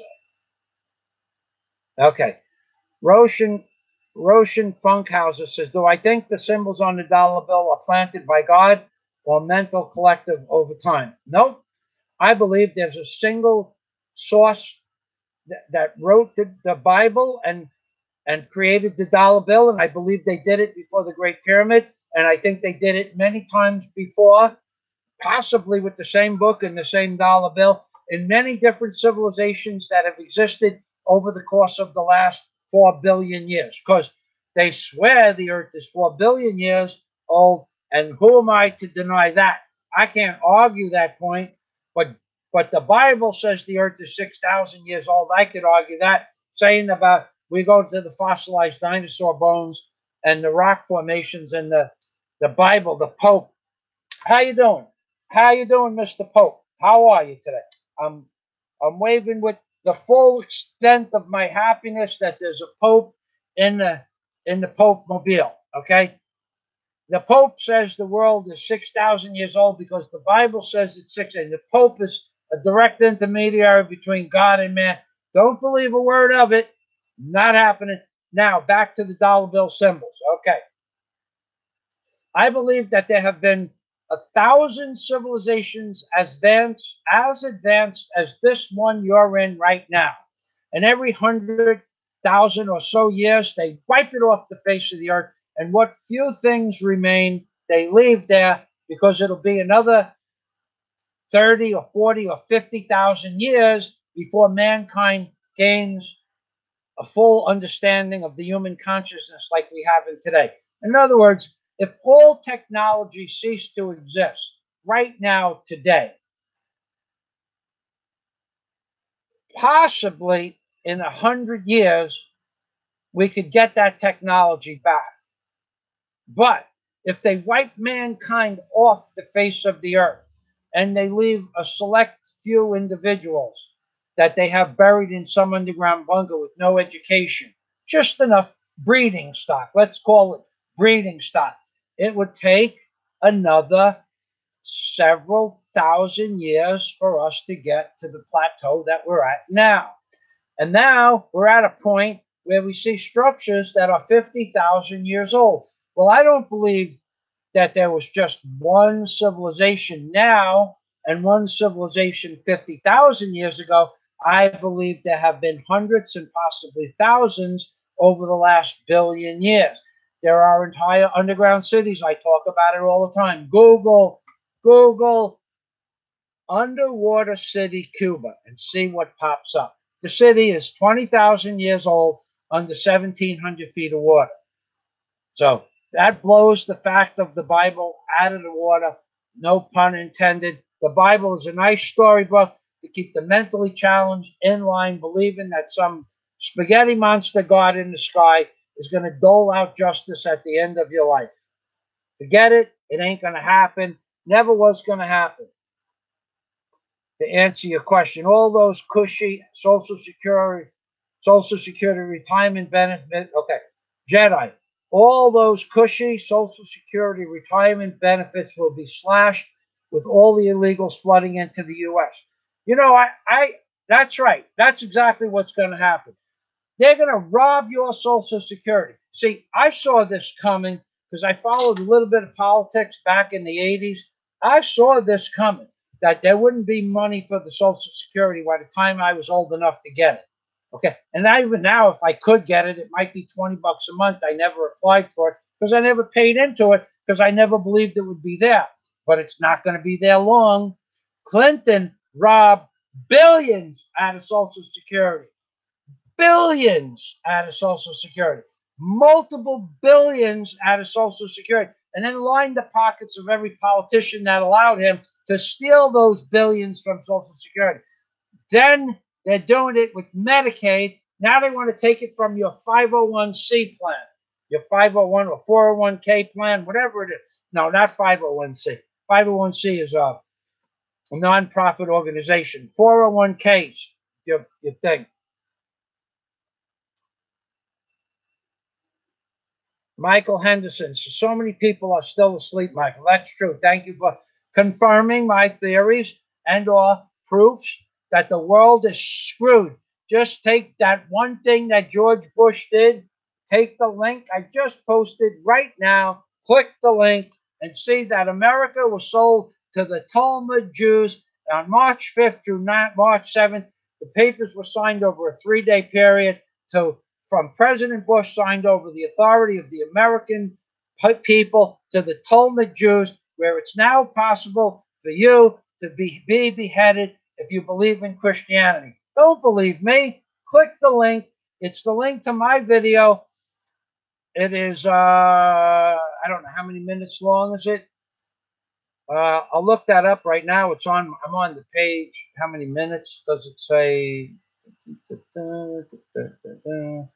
4 minutes and 57 seconds. If you don't have 5 minutes of your life to look at a video and then read the description box underneath the video, read the description box underneath the video, might take another 5 minutes. Then you can come back and call me a liar. Once you click the links and I prove to you, or you prove to yourself that it's either the truth or a lie, then you can come back and call Michael Fazio a liar. But you can't come back and call Michael Fazio a liar because I've never lied to you about these so-called conspiracy theories. I might not have the full facts, which no one does, and that's why the freaking lying bastards that run the newspapers are saying that the caravan is comprised of women and children. They always put that in the forefront, and men. And they were telling you it was 30% women and children. Now it's down to 5% women and children. You don't even see any women and children anymore. It's been proven to be a lie. Patrick Walker, Michael, there is a new world order, and President Trump is kicking their asses. Why do you think Republicans and Dems are both fighting just as hard to impeach the government? Well, to be honest, Patrick, I think it's a dog and pony show. I don't believe that any one of them wants more to impeach Trump than the other, and I don't believe that if Trump got impeached, he would care either. He's part of the show. That's my opinion. Now, I'm not saying you're wrong. You might be wrong. He might actually be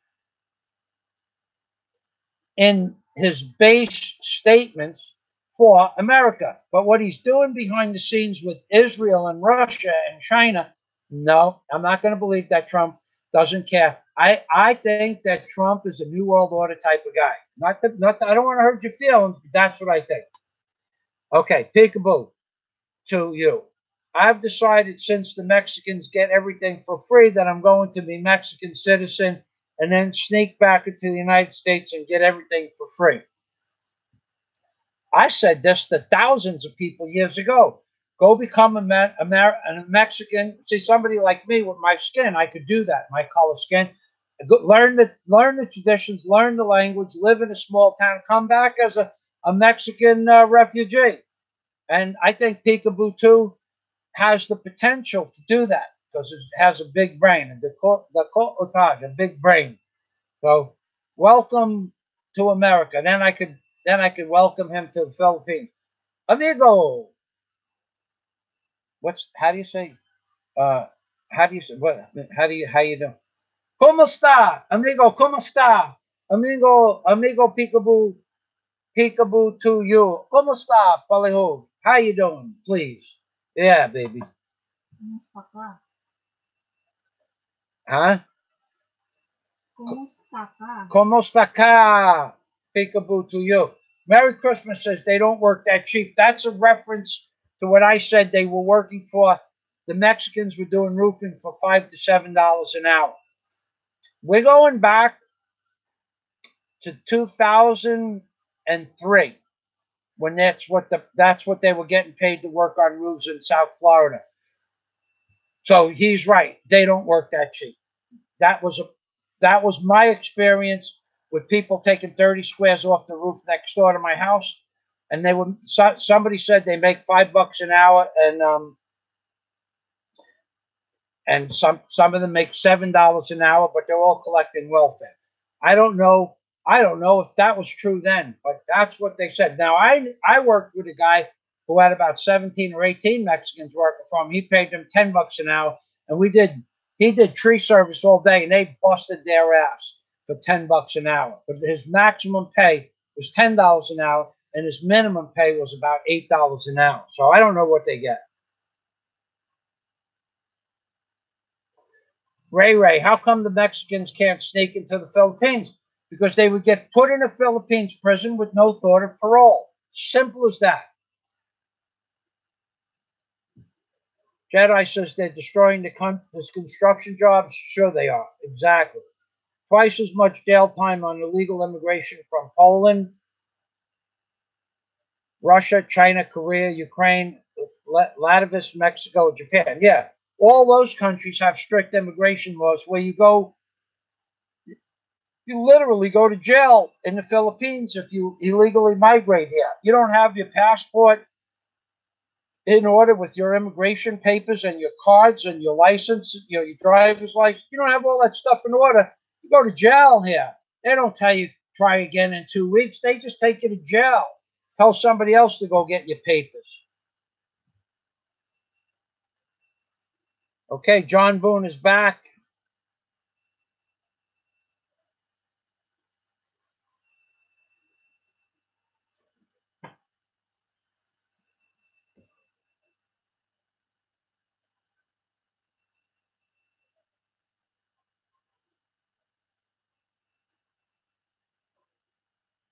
Patrick Barker,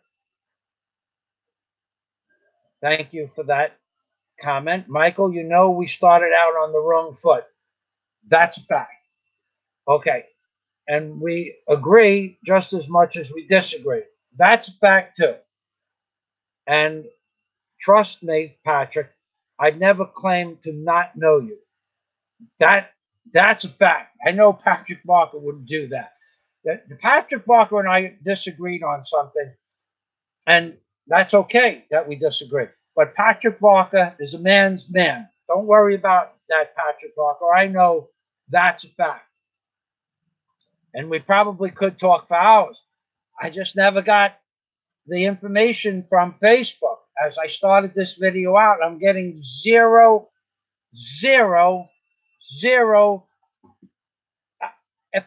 If I open this up right now, I'll show you. I'm going to open it up right now. Okay. My battery is 7%, so we're good with that. I'm going to close this out.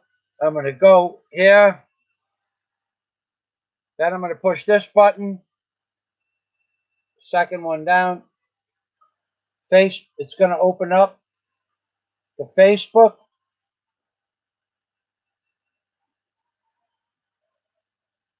Okay, it didn't. Oh, okay. I have to find. Hold on. Okay. I have to push this button here.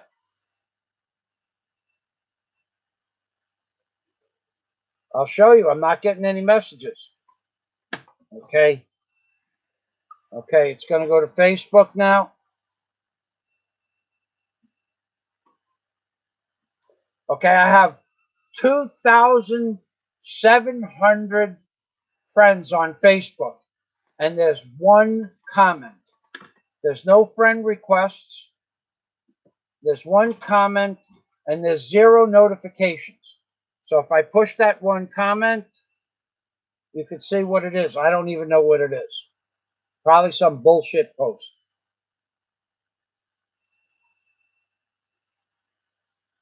Steve Ballantyne, sorry I've been so quiet. Don't know if I told you. And I don't know who Steve Ballantyne is. There you go. I don't lie about anything. I can't even get messages on Facebook, wherever that comment went. I'm not going to. There it is. Sorry I've been so quiet. Don't know if I told you something. I don't know who Steve Ballantyne is. And Samuel's message is right underneath it. I have no idea why I'm not getting my notifications. But Patrick, that was for you. I've looked every day and night for your information. If you want to send it again, or I don't know how else to tell you to get in touch with me. I'll give you a call. We could talk for hours. God bless. Now, Merry Christmas to you. Agree. Merry Christmas did it again. Another $10 super chat by Merry Christmas 2.0. And he has a statement saying America is doomed. Thank you, Merry Christmas. Now, that super chat dinner, we will need to go out to a fine dining, because to spend $10 on a dinner here in the Philippines is not so easy. There's very few meals that cost $10. So two of us, Daisy she doesn't like red meat, and the fish is usually about $7 or $8 at the finest restaurant in Bohol. So we'll do that this week. What are you cooking, honey? Tangkong? Tangkong, spinach. That's what the name of it was, spinach. Thank you. Merry Christmas to you. Thank you very much. I wish I could say that we were going to go out for Thanksgiving using that money, but we're going to use Pam Kerr's super chat dinner money on Thanksgiving. And yesterday we didn't go out. We used Democracy Doctors $10 to buy a kilo of fresh squid for 300 pesos at the fresh fish market. At the city market, it's about 350 pesos, but at the fresh fish market, squid is 150 pesos for squid that was caught within the 12 hours from yesterday morning when Daisy went at 6 o'clock. The squid was caught between dinner time the night before and 6 o'clock in the morning and brought to the dock. Okay? And so 150 pesos for a kilo of fresh squid. And how much for the yellowfin tuna? 180. 180 pesos for yellowfin tuna, freshly caught 3 hours before she got to the dock. And now 180 pesos is $3.60 for a kilo, or $1.80 a pound for fresh yellowfin tuna, cleaned. They clean it for you for that price. And they clean the squid for the price of 150 pesos per kilo. Cleaning is included. Thank you again. Merry Christmas to you 2.0. And America is doomed. He's got it right, or she has got it right. America is, no matter what anybody wants to believe about Trump, Trump has sold enough of our IT to Israel and China behind closed doors by allowing certain things to be sold to Israel. Now, Israel now runs a larger proportion of our communications, high-end communications and IT service work than any other country in the world, including ours. Israel controls our artificial intelligence capacity through their system. Any high-tech developments that are ever created in America are almost instantly given over to Israel. You don't want to believe me? I don't care what you want to believe. I'm not going to go start a whole new set of links and topics, but you can rest assured that Israel can shut down America's computer networking and internet at the push of a button anytime they want. Anytime they want, they can do that. Roshan Funkhauser says Israel controls America. It's true. They control America. 27 standing ovations for Netanyahu, some of them for 2 or 3 minutes, and he never even bothered to say hello to Obama while he was in Washington. Israel controls America and has for a very, very long time. Jedi, Liptards will be the final destruction of the USA. Four Horsemen, I am security for the Bilderberg. big shit. So what? Your security for the Bilderberg. How does that affect me? Tell Bilderberg I would like to go to the next meeting. Fly me there. I want to do a newscast on the Bilderberg group. Ray says he was married to a witch. Real talk. Good. What? You don't think witches exist? People go, oh, there's no such thing as a witch. Go to Sedona, Arizona. I lived there for 3 months. All the women are witches. If they're not witches, they're witches in practice, or they're practicing to be witches. The men are practicing to be witches and warlocks.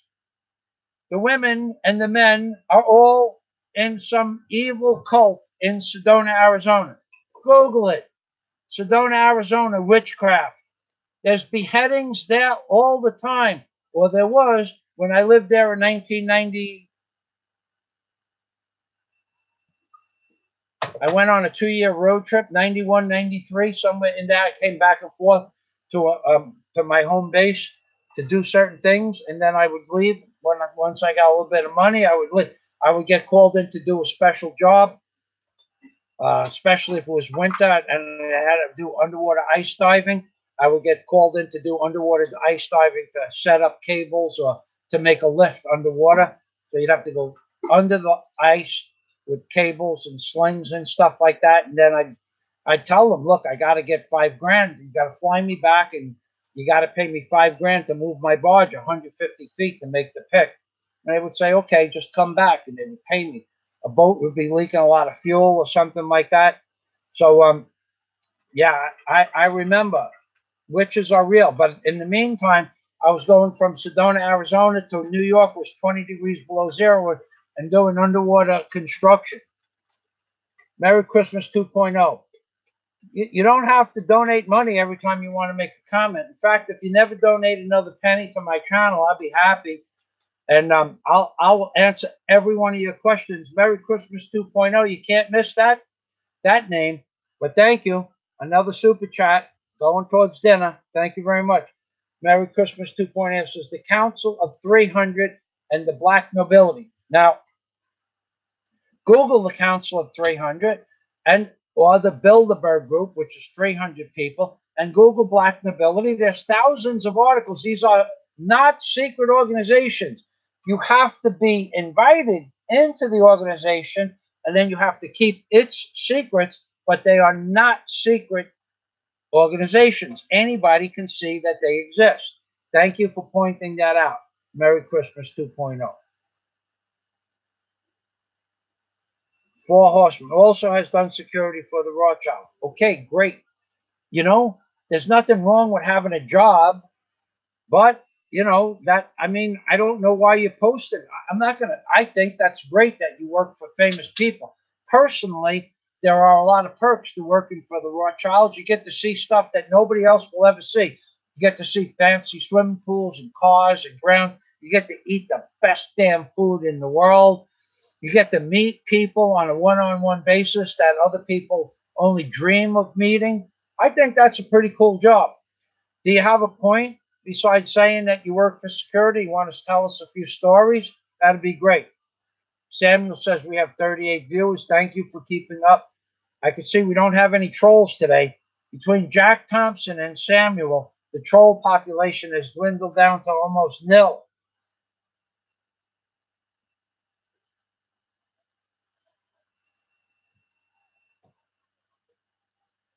Jedi, that's right. I said the same thing, Jedi. He doesn't have to keep. I just said that. Thank you. Merry Christmas 2.0 would like to donate. I'm not going to tell him he can't donate. I can't stop him from doing that. But if he never donated again, it would be okay.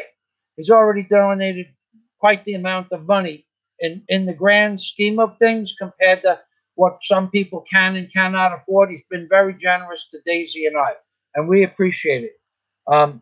Okay, so do I have proof? CDF, it is true. Do I have proof? Would love to hear. Share. I don't know what you're talking about. Okay, now John Boone says they want to expand Israel. Well, Trump just did that. Jedi, Soros, Rockefeller, and the Rothschilds, etc. Yep, those are people that, if Trump was really for America, he would eliminate the Soros equation, freeze his bank accounts, his son's bank accounts, his business's bank account. He would freeze them and put out a warrant for George Soros for treason. But Trump is the swamp.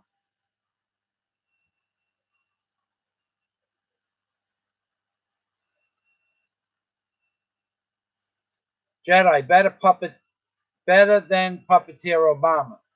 Yeah, Trump is a better puppeteer than Obama, but not much better.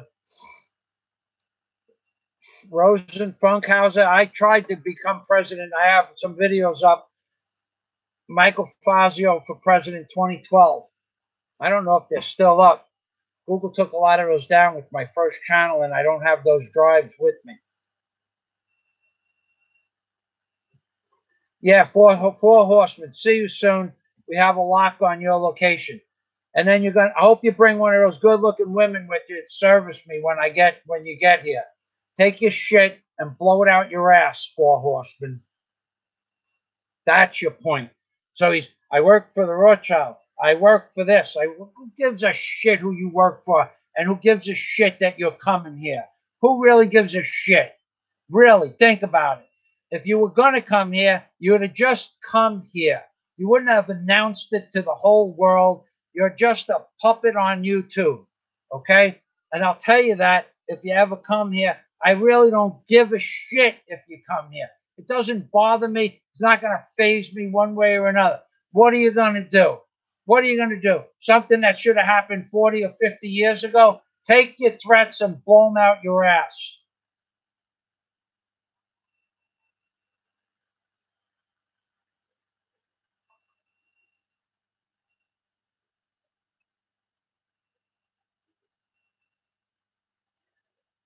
Rosen Funkhauser says the Mexican mafia is not liking the caravan heat. No, they don't want them there. So they pay the locals to protest. I don't know who's paying who, but there's nothing but a mess in Mexico. Could be right, Roshan, but it's not just the mafia in Mexico.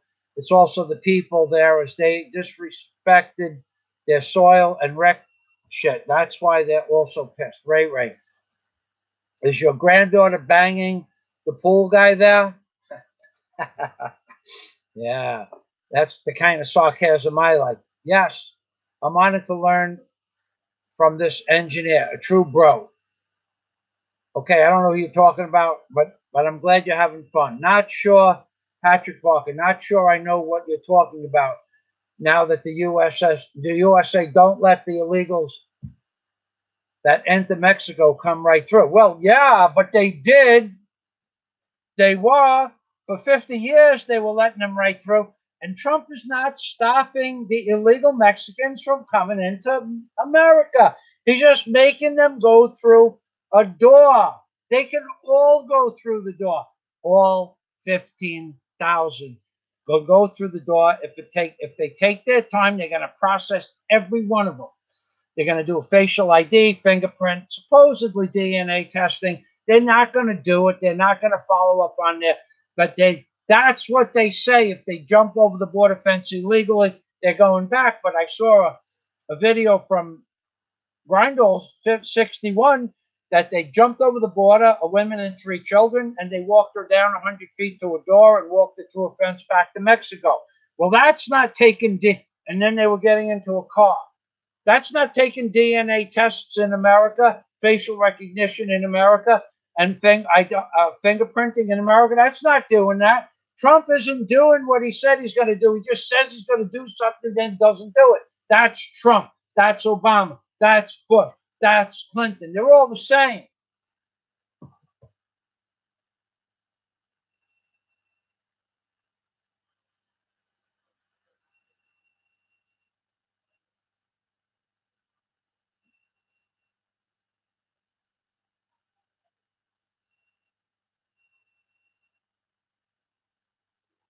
Okay, Roshan, why would they want to disrupt it more? Is when the border tightens, it makes up much harder to push drugs into the United States. What, you think the only way to get drugs into the United States is what people walking it across in bundles. They just pay off. What they got caught? A border patrol agent got caught smuggling Mexicans into America last week. So you give them each $1 million cash, and you bring a whole 40-foot tractor trailer truck of the stuff in. They don't care about the small amount of drugs that cross the border. I think it was a quarter of a million pounds of drugs the ICE agents got off the street in 2016. A quarter of a million pounds. You really think that's a lot of drugs? And most of that was reefer, pot.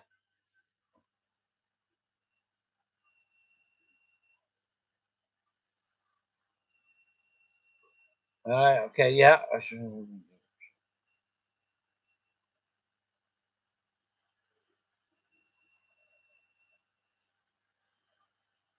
Scott Del Fuego, you're looking good. I think you're aging in reverse. Thank you, Scott. I'm only going to go through. I'm so far away from the bottom right now. I'm going to go through my Patreon members pretty much only, and the people who have done super chats. Psychosoft 1, $10. You haven't eaten in 5 6-star hotels. Yeah, that's true. But you know what? That's true. That's true. That's absolutely true. There is a way to spend. Okay, you're right. You're right. I'll get to you in a minute. Okay. All right.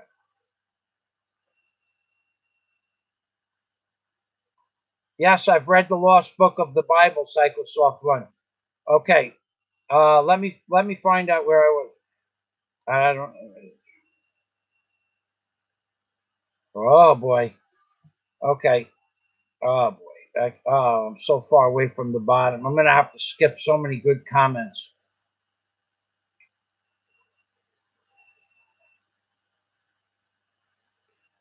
Oh my. Where are we?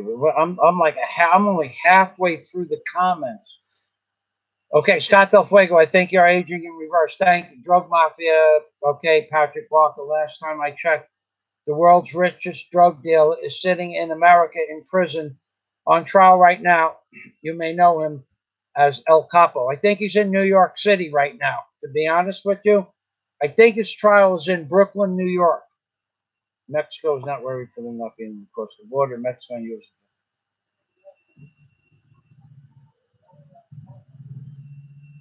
Merry Christmas 2.0. Now, he has a point that's a possibility, and he might have a very probable point that aliens are demons in this great deception. And then again, there may be aliens that are actually demons, and there may be another faction of aliens from other worlds.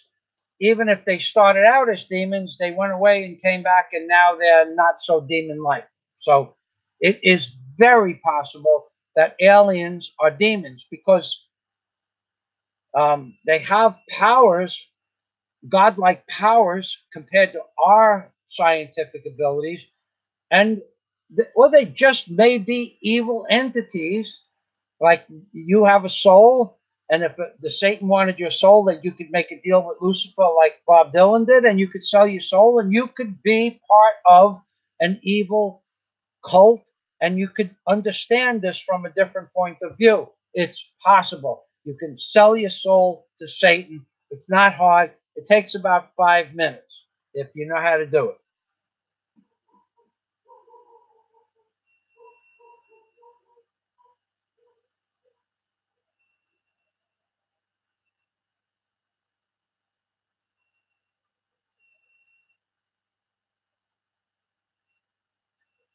Pablo Escobar, he used to own the house next door to where I lived in Florida.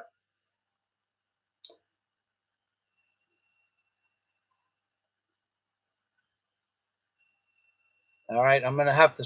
I want to try to get down to the end of this comments, Patrick. Okay, all right, you guys can have that drug conversation. I'm not gonna get involved with that. Patrick Barker, not a good God. Not a good God, Michael. I'm out of here. You're going to get us all struck. Bye-bye. Bye-bye, Patrick.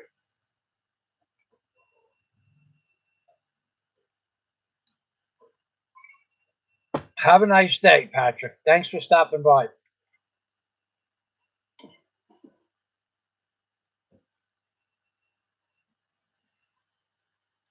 Okay, now, Merry Christmas 2.0. Buzz Aldrin said that it didn't ever happen.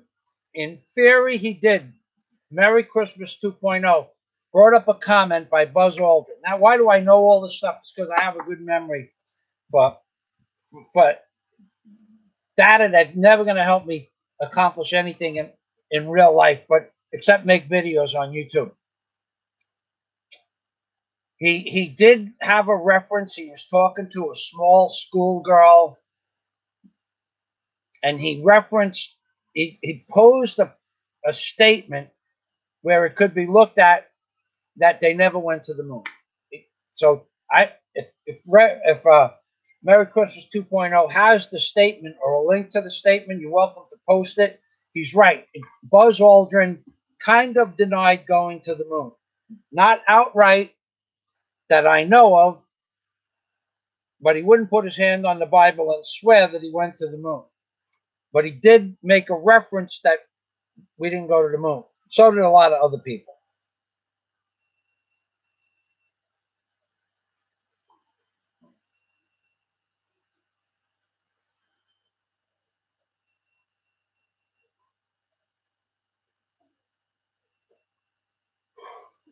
Yeah, you know, they used that 144,000 total of stones to build the Great Pyramid, but there's really no way of knowing how many stones are inside. No one kept track that I know of.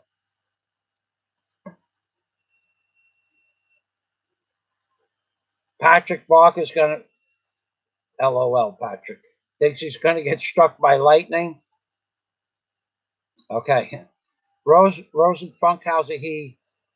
The dimensions of the sarcophagus in the king's chamber is precisely the dimensions of a box that held the Ark of the Covenant. And that I believe is true, that I remember to be true, that I have read. But I've never been in the Great Pyramid, and no one is actually denying that. I mean, it's been around. The theory's been around for many, many years. As far as I can any research I could ever come up with, the box that's the sarcophagus in the Great Pyramid, you can fit the Ark of the Covenant in there according to the measurements from Exodus in the Bible. Thank you for posting that. That I believe is a possibility or a fact, but I don't know. I never did a lot of research about that.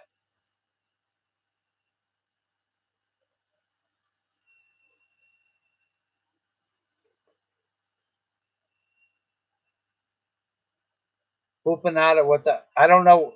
I don't remember saying pupanada. Pupanada. I don't remember saying pupanada. Pupanada. The Pope takes it in the pupanada. No, not this Pope. The last Pope, Ratzenberger. Isaiah 19:19. In that day there will be an altar to the Lord God in the midst of the land of Egypt, and the pillar to the Lord on the border of Lower and Upper Egypt. Okay, the only reference I could ever see in the Bible to the Great Pyramid is the Great White Stone in the middle of the desert, and it only appears in some versions of some Bibles.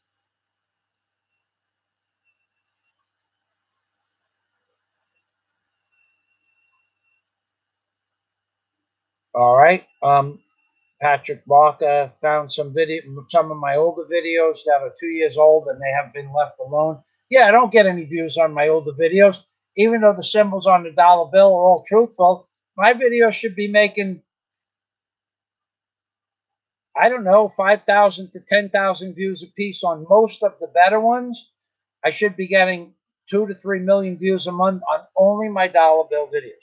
With 17,500 subscribers on YouTube and another 2,000, 3,000 on Google, I get a lousy 500 views on a video. I'm going to show you, well, okay, John Boone worked on a nuclear reactor. Nuclear reactor is just a steam machine. All right. I don't want to get involved with how nuclear reactors work just yet. Okay, now I'm going to hold on. The Roshan Fund. The Pyramid of Egypt is mentioned in the Bible, Isaiah 19. The border of Egypt is right between the lower and upper of Egypt.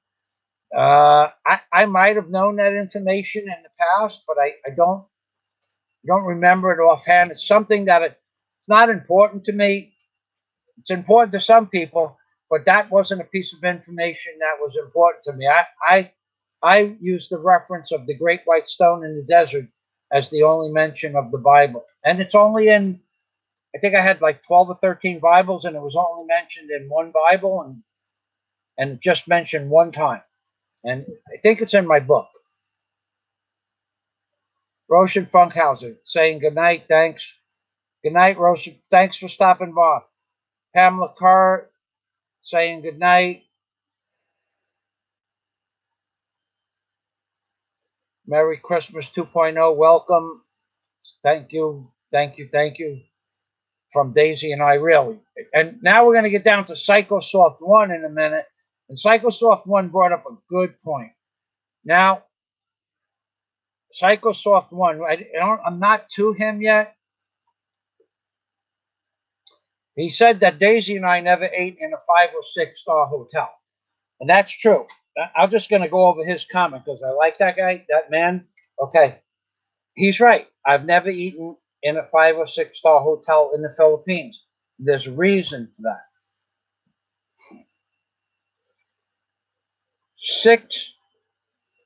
$6 for a glass of orange juice to just sit in a nice restaurant. It's ridiculous, dude. I mean, all kidding aside, that's ridiculous.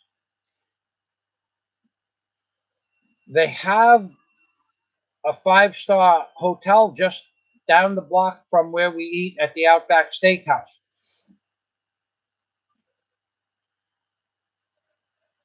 An ice cream sundae, a glass, a 10-ounce glass ice cream sundae.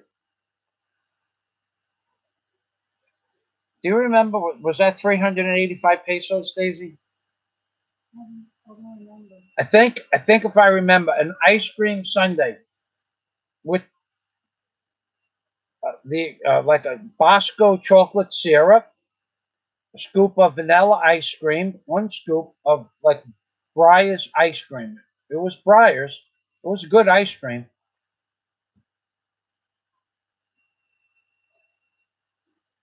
$10-ounce glass was $8. Come on, that's ridiculous. I'm not gonna. That's just ridiculous. That's to give you an idea.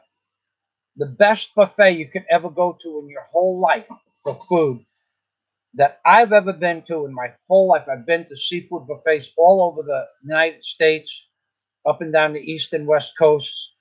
I've been to seafood buffets in Cebu, in Bohol, in Banea, Aruba, Curacao. The best seafood. Now, I got to tell you, in Banea, you can have fresh lobsters all you want. It's $25 back in 1981. It was $25 for the buffet. That's a lot of money back in 1981. That'd be like $75 for the buffet now, today. But you could eat all the lobsters and fresh shrimp you wanted. You could sit there for 3 hours and eat. And that was, excuse me, it was $25 for the day for the buffet. So $75 a day now for food that's a lot of money. So, but I mean, for me to sit down now, to give you an idea, the best buffet I ever had was, of course, in Banea, where every piece of seafood was caught that morning. And nothing was a day or 2 old or 3 old. Okay. And the second best buffet I ever had was in Cebu. They make fresh fried calamari. They make fresh. You can have 200 ocean oysters. If you can eat 200 oysters, you can eat 200 oysters. If you want to eat 100 oysters and you want to eat 100 miniature shrimp, and then you want to eat 100 mussels. It was $385. It was $8. Okay. Now, to me, that would be something I would go to Cebu to have that buffet. Before I would go into these five-star hotel buffets on a Friday night that are now 1,500 pesos or $30. Now, I'm not comparing how much money I received on my Super Chat dinners. I'm saying it's a ludicrous amount of money to pay for one meal, $30. I kind of look at it like this.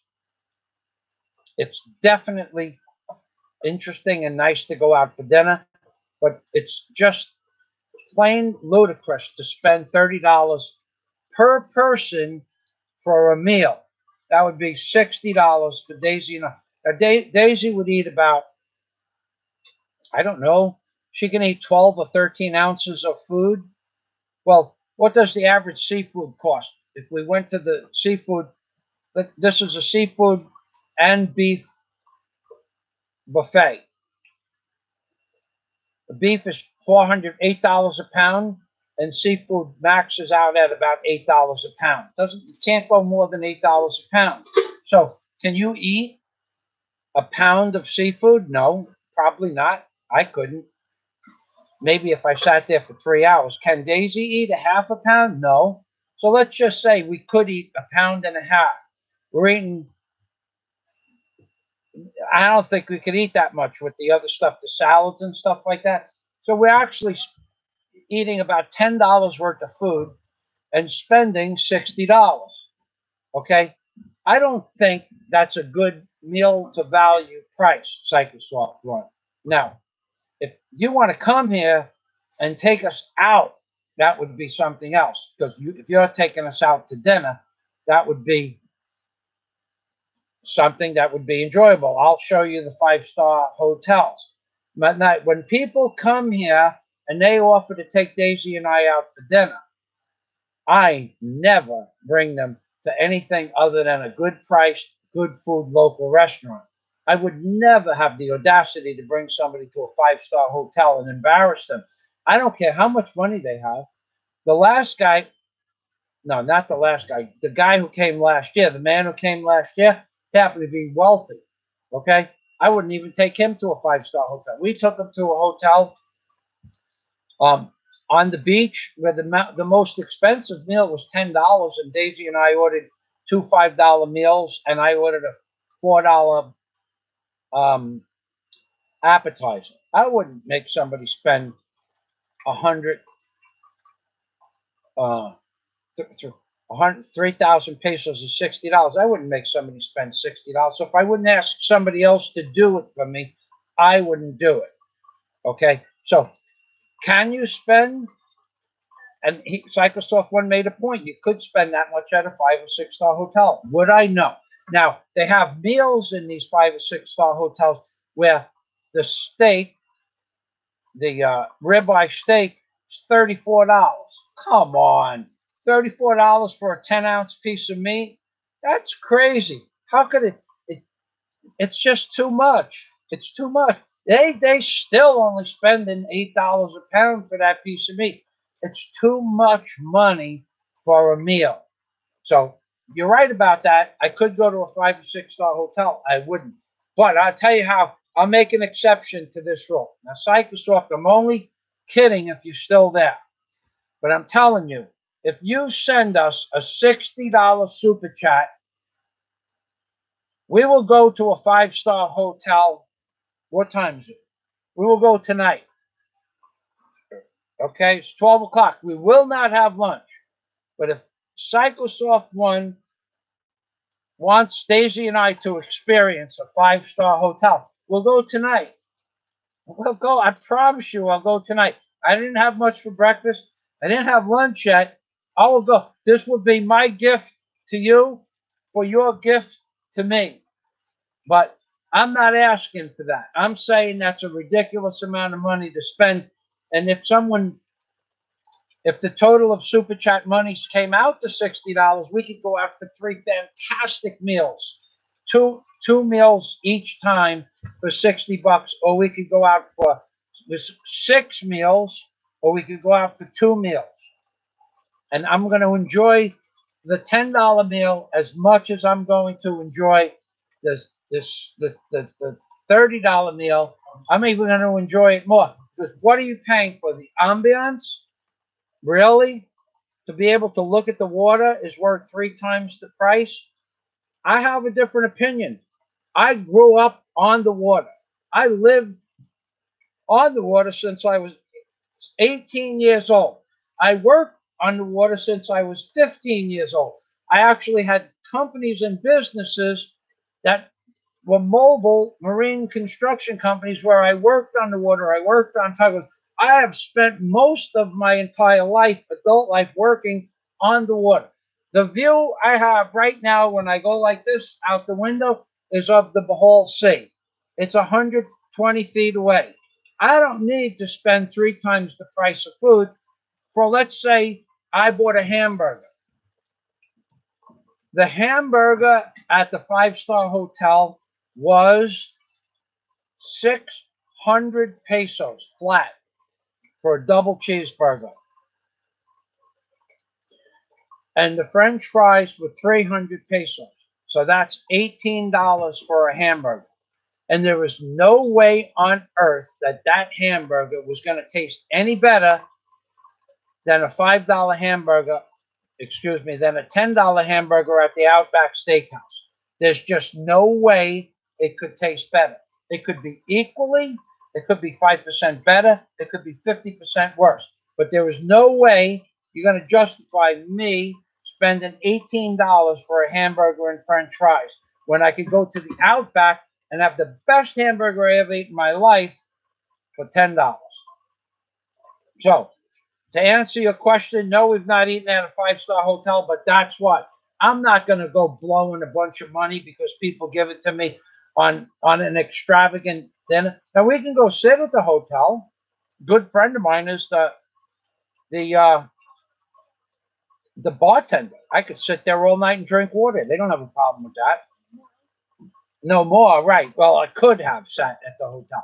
Now he's a bartender in another bar. But even though he invited me 100 times to go to the hotel and sit down, Daisy and I only went one time. And that was because, what, did I do him some kind of favor?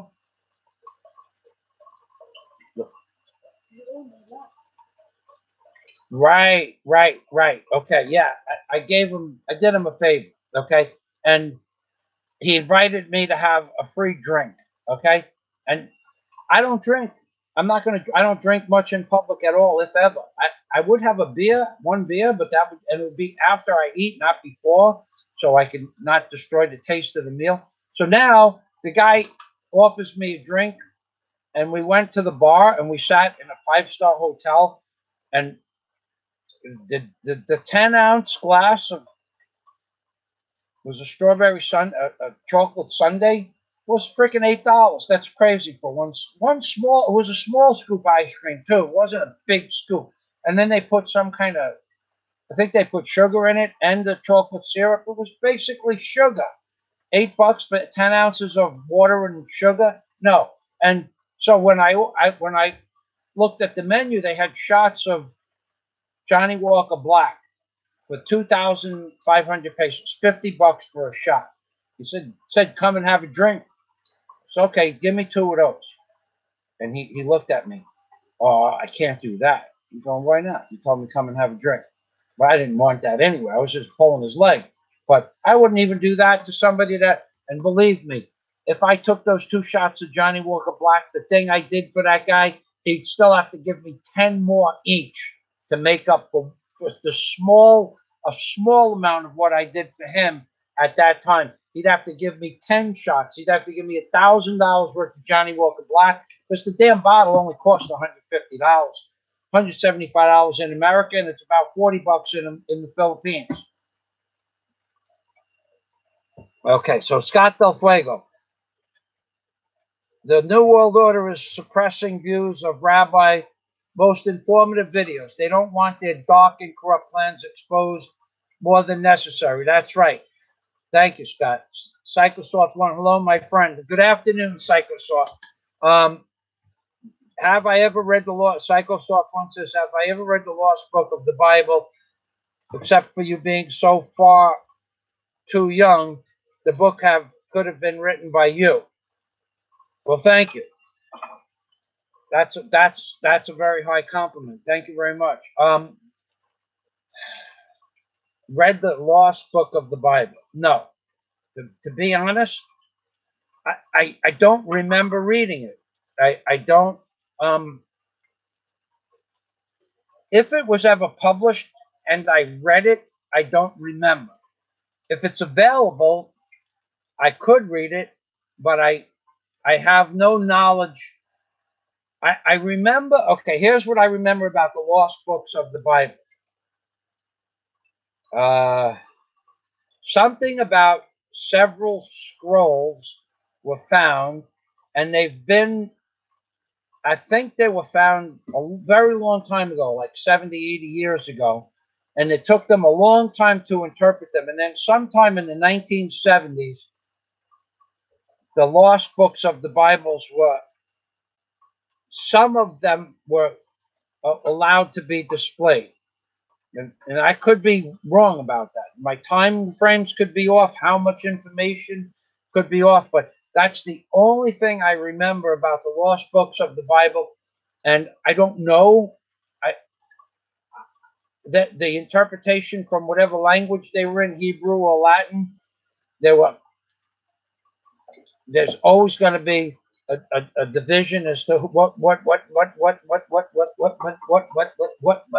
meant what. Okay, I don't know. No, I didn't. But thank you for the compliment.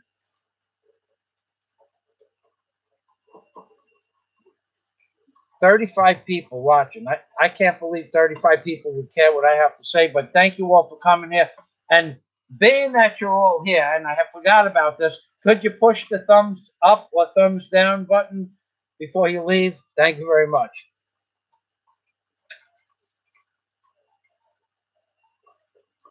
Psychosoft, have we gotten China taking over the Philippines yet? You know, he knows things. You know what I know about China? I'll tell you one thing I know about China. In Cebu, 5 years ago, 4.5 years ago, when I lived in Cebu, I was on a bus. It was a brand new bus. And I said, how did you get the money? Because the jeepneys were all these old beat up jeepneys from the 1940s and 50s. And somebody just plain out told me that the new buses were bought by China. It was a $300 million loan to the Philippines to the Philippines from China. A $300 million loan to buy buses and to start restructuring the infrastructure around the area of the Philippines. So that's a fact. That's what I was told, and that's why I was told those new buses exist. So the China is trying to take up, and the Chinese now have their own Chinese restaurants and their own Chinese vegetable markets and their own Chinese stores and their own Chinese massage parlors and their own Chinese fish markets. Now, a Filipino probably has their name on it, but 100% owned by Chinese. They have their own Chinese hotels. Filipino has their name on a Chinese hotel, but the Chinese run the whole thing. They give the Filipino a pittance, right? Yeah, the mall. The what? The BQ Mall. The BQ Mall, I think, is owned by, and which one? Alfaro's? That's right. The two biggest malls in the city are owned by Chinese people. Now, they might have Filipino partnerships on paper, and those people probably make millions of pesos a year, several million pesos a year. But the Chinese are probably they're taking a lot more than 60% of what they're allowed to take, a lot more than 40% of what they're allowed to take. The Chinese have a grip on the Philippines. Whether or not they're taking over, I don't know.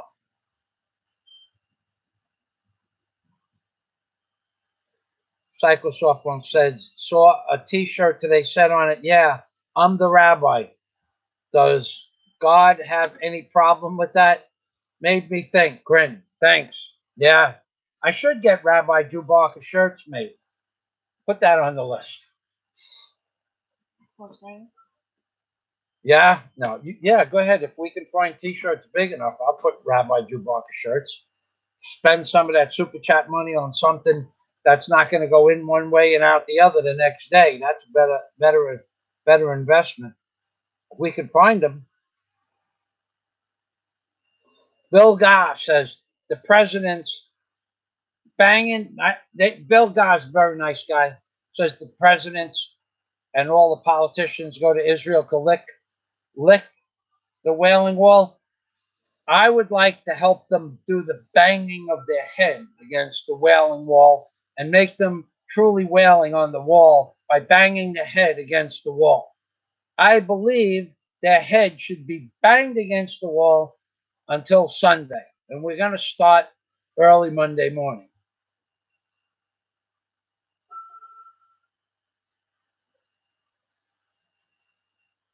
Psychosoft says, personally, I don't trust anyone I never disagree with. That's right. No, you shouldn't. Can we link your channel to the Chinese version of Facebook and YouTube? They have several billion users now and many speaking English. Try them. Your live chat I was on the other night is linked already. Thank you. Wow. Chinese Facebook. That's it. That's really interesting. Thank you. Give me my pad, honey. You got a pad?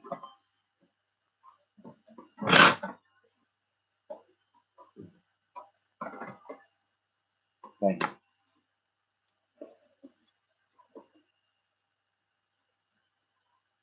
Rabbi Drew Barker shirts. Chinese Facebook.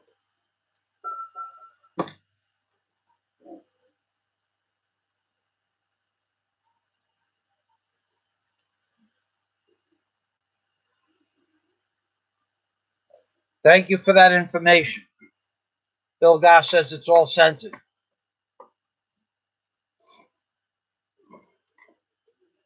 I'm Steve Ballantyne, my friend. Thank you. I don't remember seeing that name. Facebook. Oh, okay. Yeah, I do remember seeing that name. Steve, I didn't remember the last name. Okay. I'll look, honey, see if you can find it. It's on the Facebook account that we have together. Yeah, now we've covered that. I haven't eaten in a 5-star hotel. That's right.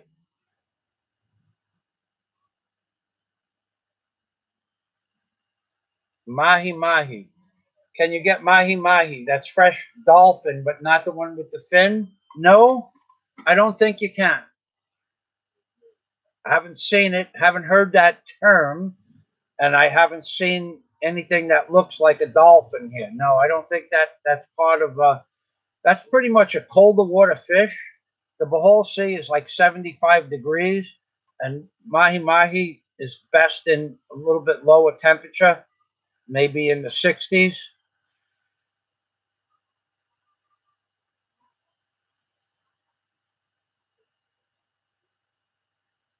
Yeah, let's see. Now, Psychosoft One, he has spent many years in the Philippines, and he knows that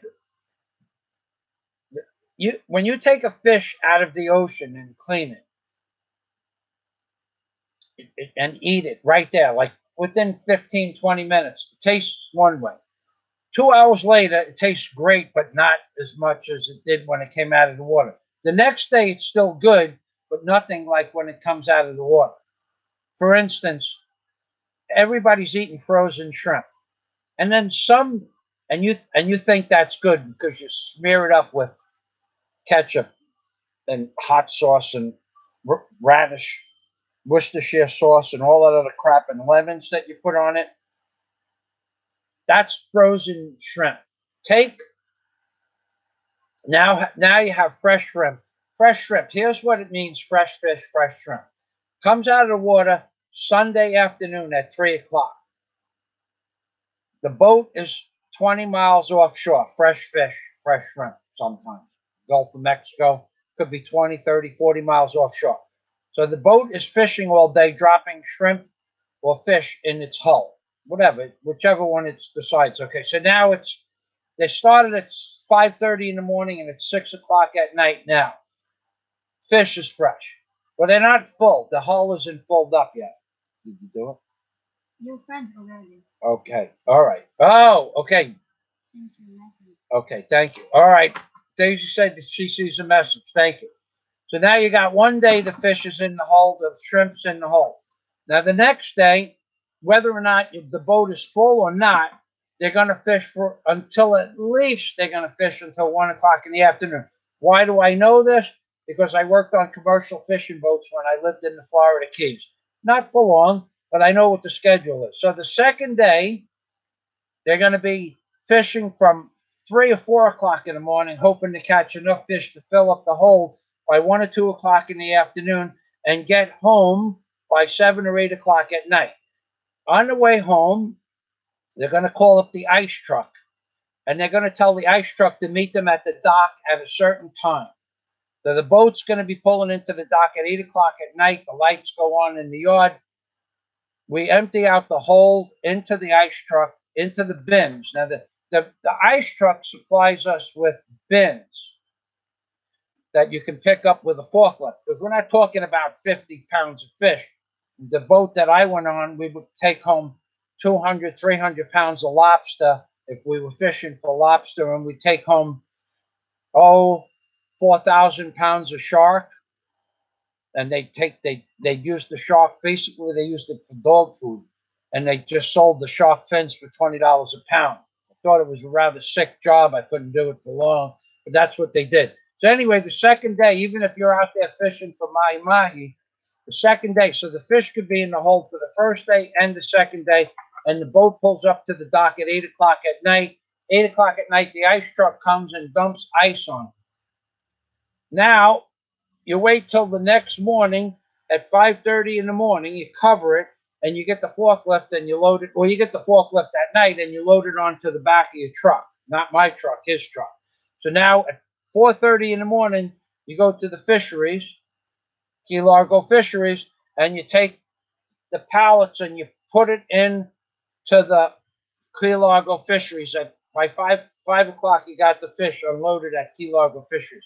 And what they do is they dump that out into a big bin on the floor. It's like a bin, an enclosed area, and they take the fish out and throw it on the scale, and they just sweep the ice into the canal.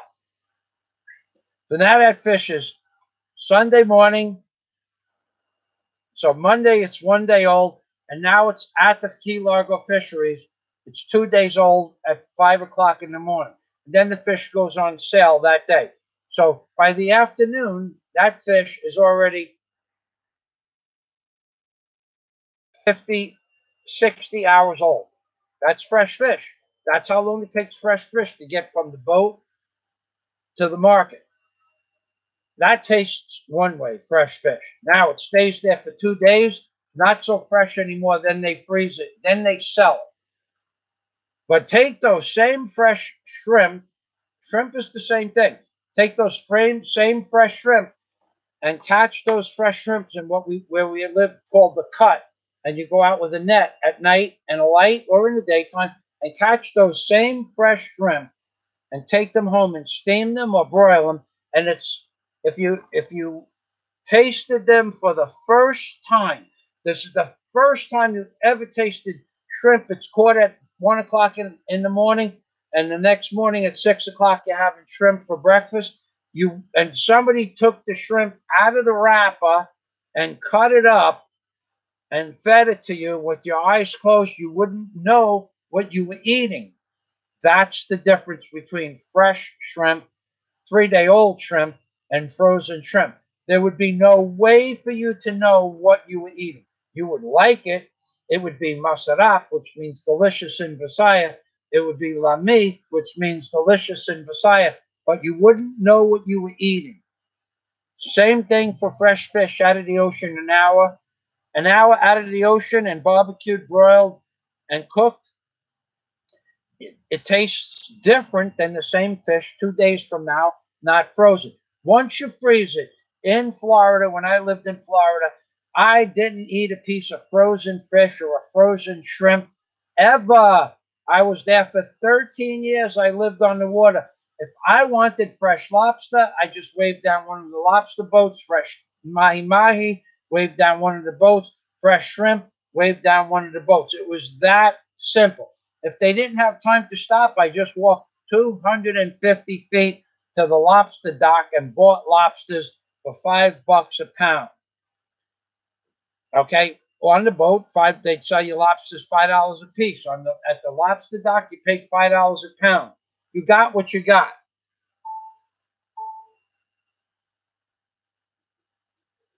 Psychosoft one says, Ray, you can, but it has a different name there. Okay, I'll take his word for it. I don't do much fish, and Daisy is usually the one to go buy fish. I'll take your word for it. You can buy mahi-mahi here. Ray, yes, you can buy mahi-mahi here. Under a different name. Thank you, Psychosoft one.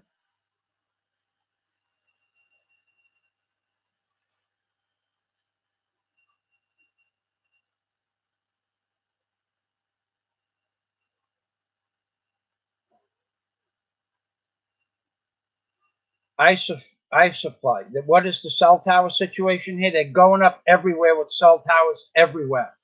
Everywhere they're going up with these huge cell towers. Huge. I mean, there was no cell towers 5 years ago. It was just like a 35-inch, frame at the bottom, and it went up 80 feet. Now they have these things are up 200-300 feet with antennas going in every direction for the first 50 feet of the cell tower. Yep, they're burning us up yet.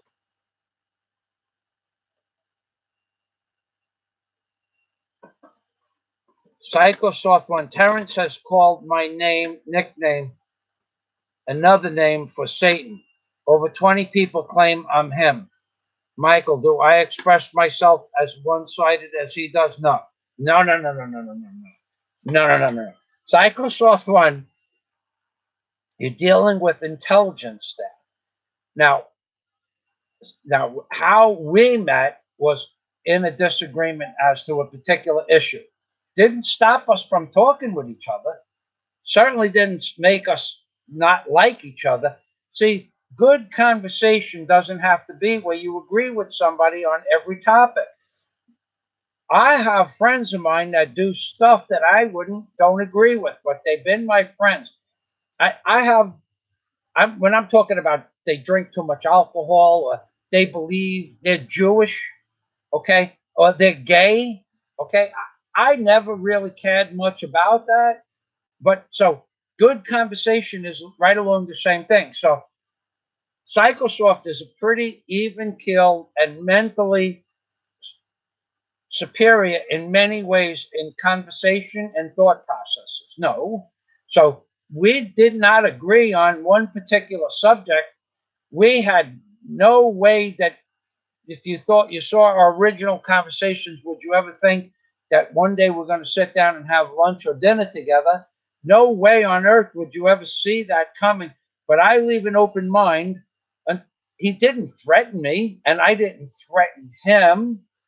He said he'd like to meet me, even though we disagreed. I said, okay. And that was it. And now we have a mutual understanding of where our heads are at. And we're probably in the future, if and when time and funds permit, we may even work on projects together. So he is not satanic in any way, shape, or form. In fact, he's just the opposite. And that's why this other guy says evil shit. The other guy says evil stuff about me too, but just doesn't say it directly. He says it indirectly. And then there are other innuendos about his people that follow his channel, and they come to my channel and talk garbage on my channel. I leave it up there. I don't have a problem leaving it up there because I don't have a problem with anything that any of them say because it's all bullshit. Okay.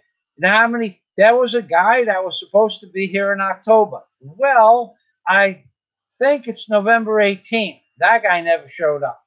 Now, he may show up next week, but he told me October for a year, and he didn't come. In America, it was easy in America. They would tell me they're coming to see me on my YouTube. They didn't like the way I talked about something or Obama. It was easy in America. I just had a link I would send out. Here you go. Have a nice day. They never showed up. But no, Psychosoft is not evil. And he's not one-sided. And he's capable of expressing intelligent opinions formed on fact and observation. So I wouldn't want to mislead you about him. Okay, thank you, Psychosoft. I have it written down. Google Chinese Facebook. It's usually the second choice offered on Yahoo. Search the first. Okay, thank you. Chevy Dryden says Google and Facebook are just pure gay evil. That's about what it boils down to. Anyone else see the green stuff on the screen? I don't see anything green. Okay, hi. All right, what do we have here? We have One Nut Frank. Hi, hello to all. I don't know who you are. Have a nice time. Just keep it clean and have fun. Chat with anybody you like about any topic you like. Okay, Gilda the Horsey. Hi, Frankie. Wink, wink. Okay, Psychosoft one. Over there, we live a half hour from Lobster Wholesale Place. About once a month, they have a feast. That sounds nice. I look forward to something like that. Mike Jones. Frank Battaglia had 40 viewers. Mike Jones, I'll make you disappear. I don't give a flying crap about anybody else's live stream. In fact, let me get you out of here right now. Remove.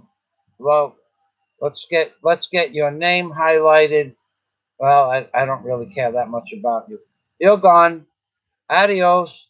Frank Battaglia had 40 viewers. Frank Battaglia had 40 viewers. Frank, and he sends over one of his trolls over here to bother me on my channel. I don't dislike Frank, and he knows that. I don't have much to do with any of the YouTubers on YouTube. But Frank Battaglia had 40 viewers. Frank Battaglia had 40 viewers. Go, Frank. You know, the difference between me and Frank is I would like to go watch one of his live streams because he is abused by a lot of people. So don't compare me and Frank. We're two different people. I don't know why people abuse him. I personally have never abused him. Not one time have I ever said anything bad about him. I like him. I think he's an interesting guy, but I've never abused him. So people go to Frank's channel to abuse him.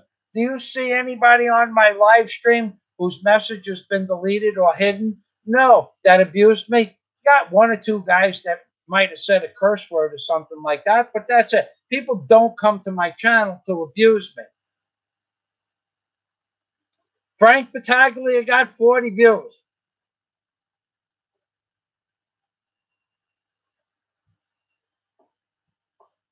So now this asshole, Mike Jones, by the name of Mike Jones, now he's going to spam up my channel with Frank Battaglia got 40 viewers. Hey, Mike, slip it in where the sun don't shine. Okay, Chinese Facebook equals Ren.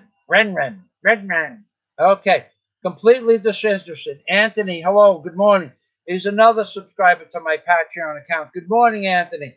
I saw you are starting a new channel called Street something. You want to name the channel that you're starting? Maybe some people, thank you. Some people, now, completely disinterested is an interesting man. He's been a follower of mine for many, many years, 7, 8 years. Knows just about every video I ever made, knows them better than I do. But he's a superintendent of maintenance of a building, and they have this man doing everything. He fixes faucets, he does electric work, he does plumbing repairs, he does every type of repair. So he's not by far, he's an intelligent guy to be able to do this. Plus, he has to deal with the personalities of everybody in the building. and he has to have, you know, tools and equipment, and he has to have the ability to clean up. He's a really nice guy, but he lives in Chicago, and now he's starting to do videos about the streets of Chicago. Can you put the name of that? Well, go to his channel, Completely Disinterested. He's a very nice man. Um, if I was rich, let me tell you what kind of a man he is. Okay, if I was rich, if let's say, you know, people think I'm rich, but let me tell you, if I was rich, Anthony is going to retire next year and doesn't have a lot of backing. Okay, if I was rich, I would take Completely Disinterested Anthony, who's the name of his channel. I would take him to the Philippines. He would work with me building the hotel. I'd figure out a way to make that happen, even though it wouldn't be legal.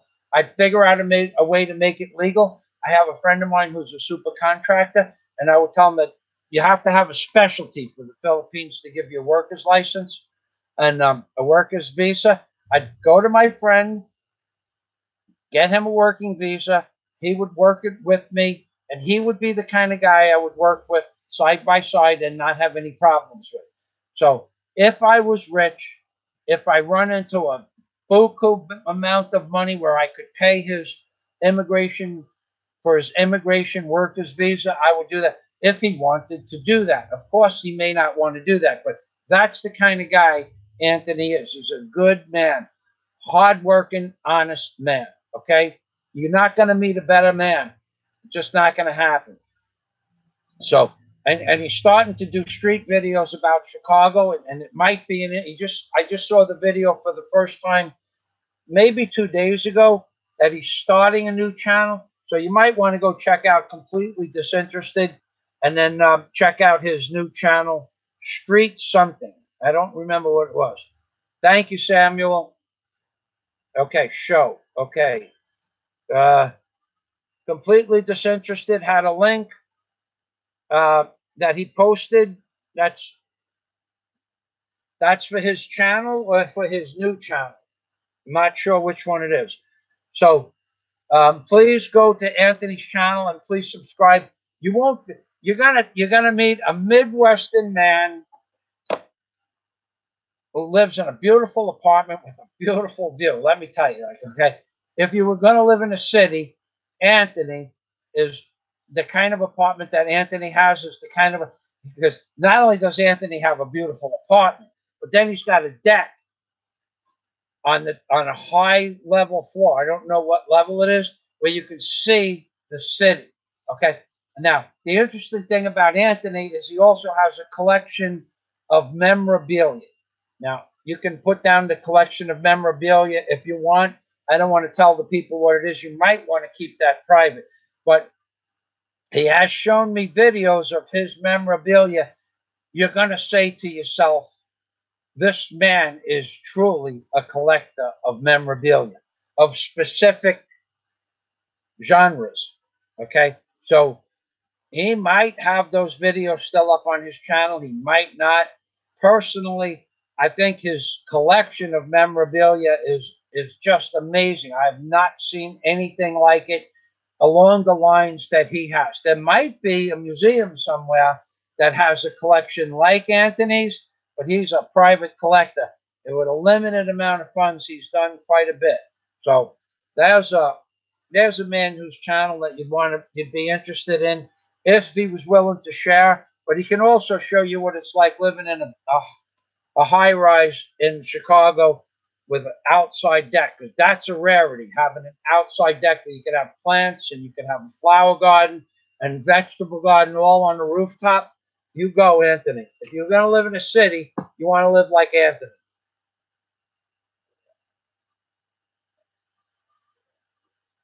Okay, his new series is Street Stories, right. I only saw it once. I gave it a thumbs up, too, by the way. But I only saw it once, and I forgot the name. I knew Street Something. SLC Farms, new sub here. Maybe you came from One Lonely Farmer.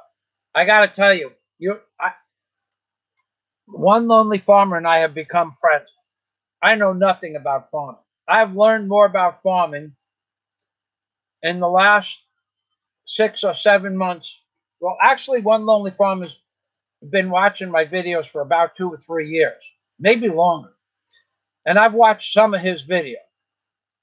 And I learned more about farming in, let's say, the last year than I learned in my entire life combined. And I actually worked as a child. I worked on Charlie's milk farm in Oswego County, New York City, and New York State. And I worked every summer. Would go up there and put in. Well, we went up there for 2 or 3 weeks, and every morning I got up at 4:30 to milk the cows by hand. That's how old I am. Then, when by the time I was 15 or 16, maybe before that, he got the milkers. See, when I started helping Charlie milk the cows when I was about 10, you did it by hand. And then within a few years, he started to buy the milking machines, the automatic milking machines. And then after about 5 years, he had it all automated with the milking machines. But I remember milking cows by hand into the pot and then putting them into the can, the two-handle can with the number on top, so they knew where it came from and what day the milk was processed and how it was processed and what time, whatever that number on the top meant. It meant, they put the number on, they wrote it down, and then I guess they gave a schedule to the truck driver. That part I don't know about. I just learned from one lonely farmer about 2 months ago what the number was for. I remember the numbers because I had a milk can for years, but didn't know what it was for. So SLC Farms, welcome to the show. It's not for everybody. Well, excuse me, I ate a piece of anise. If you have something that you want to share, if you have a channel that you'd like to share, put the name of your channel and give us the link. Anybody, and you have a real farm, you're welcome to do that here. And I'm seriously meaning, if you have a farm and you have videos up about your farm, please put your farm, the name of your channel and the link to your channel in the. I'll allow it. It's not a problem. I actually think that people should learn about farming so they know where their damn food comes from. Because if SLC really does have a farm, he's one of the few people in this world, when the shit hits the fan, that's going to be able to feed himself. The rest of you people are going to be in a world of doo-doo. Farmers have cows and they have livestock that they're going to bring into the barn. They're going to be able to eat for a really long time, and they have guns. They know where the deer are, and they know where the turkeys are, and they know where the rabbits are. So I would suggest, if you do have that, please put the link there. Now, Echo Tang Pokemon. No idea what that means. You're welcome to leave messages like that as long as you keep them clean. Okay. Okay, so completely disinterested is going to allow. He has the what is known as the Rat Pack Vegas stuff. Liberace, all signed photographs of Liberace, Frank Sinatra, Dean Martin, Jerry Lewis. Okay, I mean, come on now. You might think back in the day it was easy to get a photograph of them, but somebody had to be there to get it, and then somebody had to have the common sense to save it. Completely disinterested. Now, if you might even come across the buyer on here that would want to buy your collection, and then I would think with the collection you have, it would be worth more than a couple of dollars.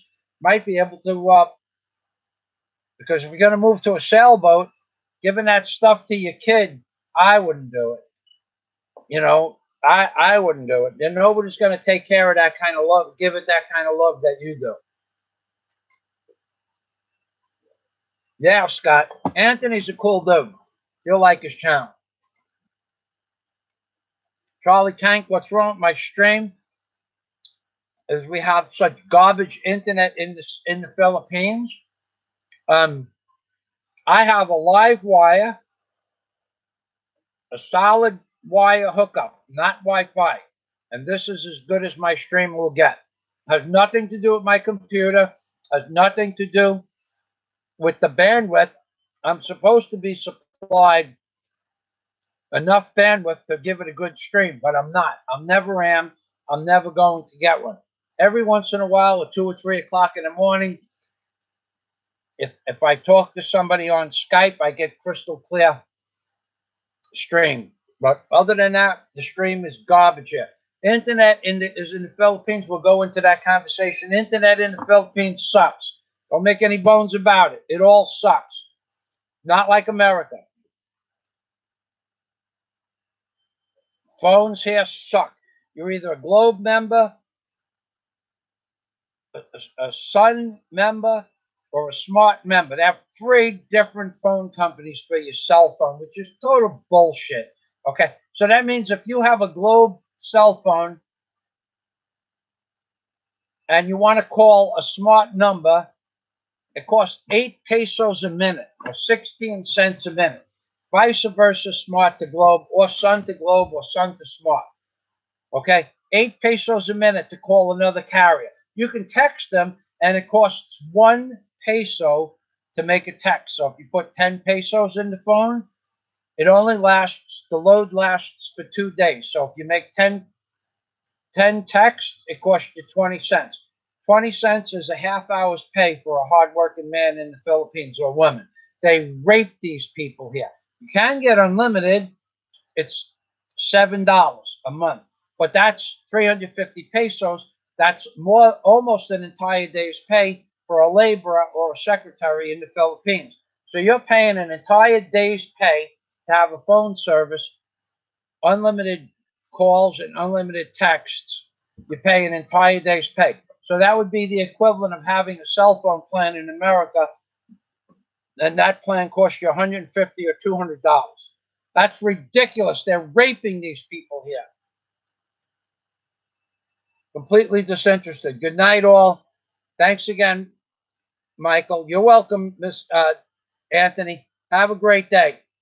I hope that next time I have a live stream, come on and post your link again. Post it to any video. You know I told you to post your videos to my videos anytime you want. I've been giving you that offer for 2 years. Please take advantage of it.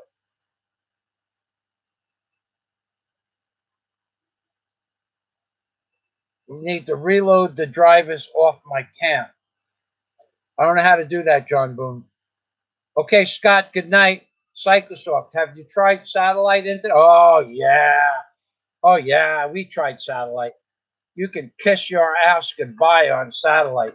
Let me tell you something about satellite Philippines video, and satellite Wi-Fi in the Philippines. You can kiss that goodbye. Small rain, kiss it goodbye. High wind, small rain, kiss it goodbye. Monsoon, kiss it goodbye. Too many people on the internet, kiss your internet connection goodbye. Forget satellite in the Philippines. Forget it. I tried it. We had satellite in the building that I used to live in, not so far from Malona Beach. It was right out in the open. There were no trees in the way. There were no buildings in the way. There was nothing in the way. And we had no service. 10, 12, 15 hours a day, we had no service.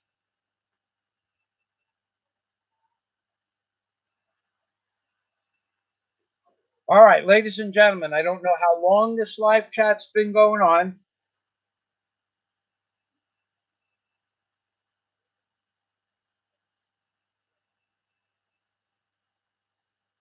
$50,000 subs, 50K, 50,000, 50K subs using Google. Can we, though? What are you saying? That we might have to shut you off? I have no idea what the hell you're talking about. I haven't read anything that even remotely refers to anything that you said in that comment. So if you can't articulate yourself better than that, then keep on trying. But it's the last comment I'm going to read out loud from 50K until it starts to make sense. And now I'm going to tell you one step further. Being that you didn't make any sense, I'm going to tell you to try to spell correctly, because I will not read I don't want to read. I don't want to have to figure out not only what you're saying, but adding and deleting words or sentences, Y's and I's and all. Please spell correctly, and you're welcome to keep posting on the channel. Now, I only put the video screen down because what I'm doing is I'm copying the comments. And if you want to copy the comments, I'll give you a few more minutes to do that, and I'll tell you how to do it. What you do is you go to the bottom, the very last comment. Go to the bottom of the chat window. Go to the bottom of the chat window. Okay? When you get to the bottom of the chat window, highlight the last,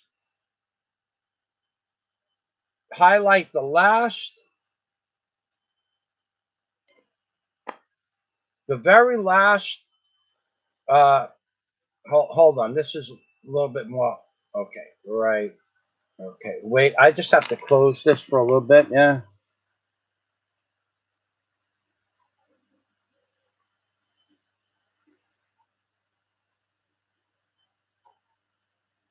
Wow, this thing just shot up right to the top. It's not supposed to do that.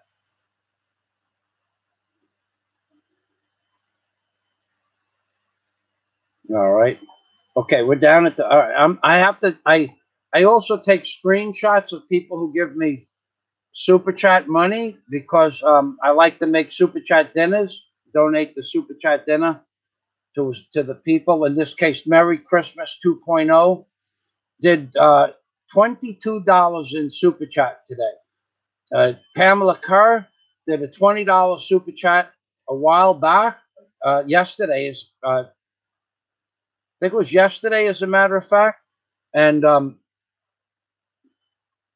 okay, thank you, Pamela Kerr. And Democracy Doctor did a super chat either yesterday or the day before for $10, and that was our fish dinner. I don't know why that didn't post. Hold on a minute. I'm waiting for something to post. Okay, it's loading now. And I have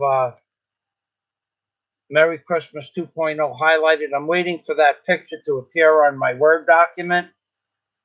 It takes a while. You can see the loading video. So anybody that wants to copy the something or of the notes. Now, if you highlight, okay, there we go. If you try to highlight from the top down, the comments down, that's not possible to do. Okay. You can only highlight from the bottom up. You can highlight it from the top down, but what happens is when you copy it and paste it into your document, it only shows a bunch of squiggly lines. That's it, nothing else. You cannot copy from the top down. If you can, it changed since the last year. Okay, where are we here? We're close. We're very close. We're very close. Okay. I had several hundred comments here. Okay, I see Merry Christmas 2.0 second $10 one super chat here. We're close to the top. Okay, there we are. Migrant caravan. Okay, so that is all in. Now, once you can take a screenshot and take a picture of me if you want to have a reference to what the comments are. But you have to copy the comments from the bottom of the screen to the top. Okay? You cannot do it any other way. It just doesn't work. And I don't know why. Now, where is that? All right, it's saving. And then it slows down in your Word document. It slows everything down a little bit, too. I got to tell you.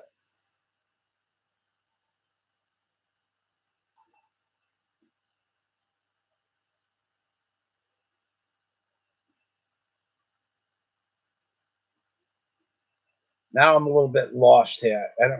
My computer is running just a little bit slow. I'm going to have to, you know what I'm going to do? I'm going to go to the bottom of the page. That's what I'm going to do. I'm going to go back to the super chat. I'm going to take a screenshot of it, and I'll put that.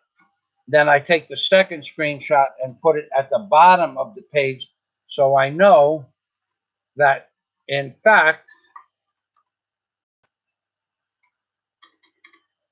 the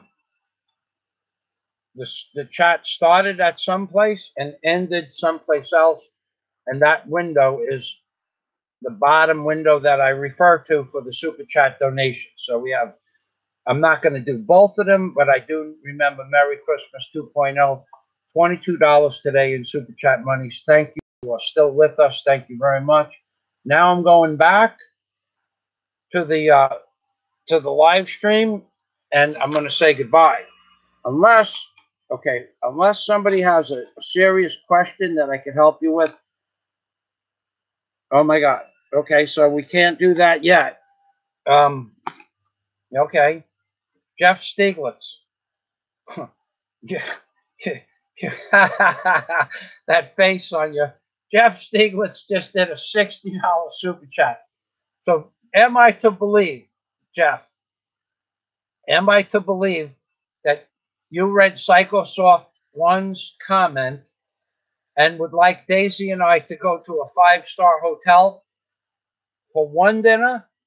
Or would you prefer that we went out for 3 dinners and did super chat dinners with you as the the person who gave us the gift of super chat monies? And do you have something that you want to be placed into the video, and or another option that you do have? I'm telling you, you do have this option.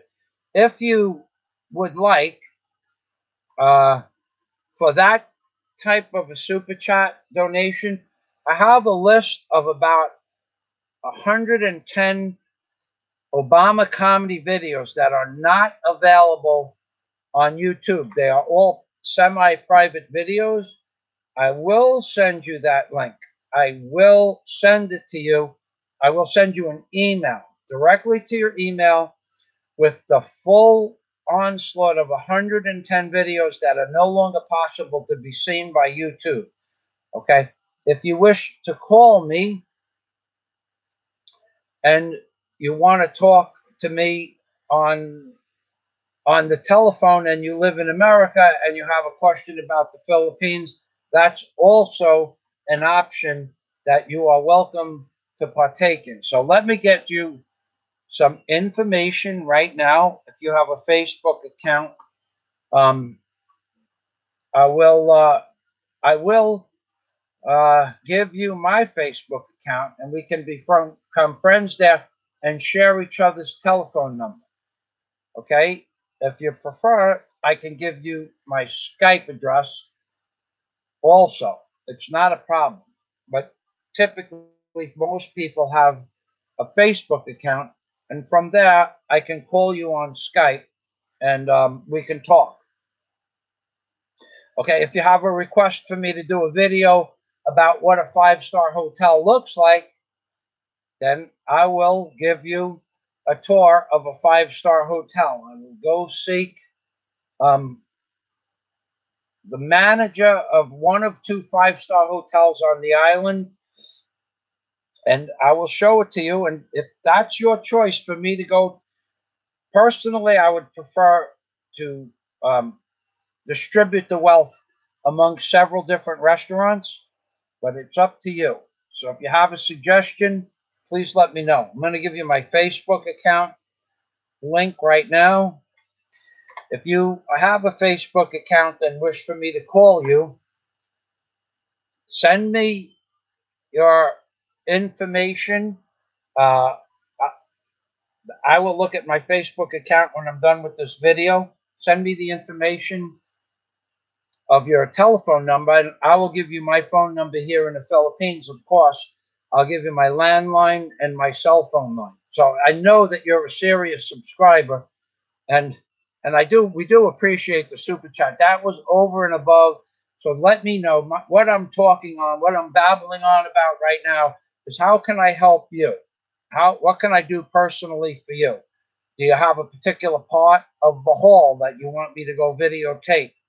Do you have a preference of to do something? Just please let me know and I will do that. Thank you. And please send me your email address if you're interested in watching my old Obama comedy videos, which date back to about 2009. I will send you a list of about 110 via email, and all of the links are in the email. So you can just go through: one, click the link; two, click the link. The titles are all the original titles. So thank you. Jeff Stiglitz. That's how I would pronounce your name. Salamat. Thank you very much, Jeff. Appreciate that. Daisy, are you, honey? Come over here and say hello to Jeff. Daisy was sound asleep. What, honey?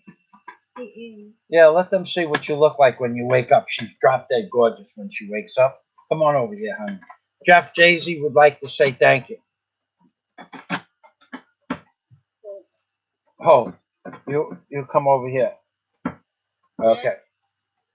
You pronounce the word Stiglitz. Jeff Stiglitz. Jeff Stiglitz. Jeff, in Versailles. Go ahead. Say Jeff Stiglitz. Go ahead. Jeff Stiglitz. Salamat. Thank you very much. We will have your preference. We can go out for dinner, super chat dinners 3 times and have 3 great meals. And I was only kidding around with Psychosoft 1 about going to a 5-star restaurant. Now, if that's your choice, we'll do that. But I would prefer, honey, we're going out for dinner. Oh, we have fish tonight, yeah? We have fresh fish tonight. We can't do it tonight. We're going to start tomorrow. And then, yes, thank you, Jeff. But this money will only be spent on food or maybe something for some of the locals. But we're going to, that's a side issue. I mean, sometimes I buy a couple of bags of candy, some little things. So thanks very much for that.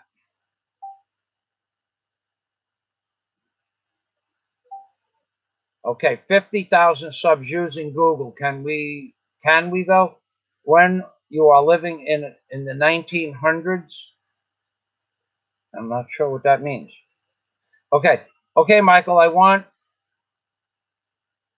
and subscribed to Completely Disinterested page. Thank you. Salamat for your live stream, Michael and Daisy. John Boone, thank you for stopping by. Okay, Mike P. Here, the live chat, I can right-click, select all, then copy. Okay, so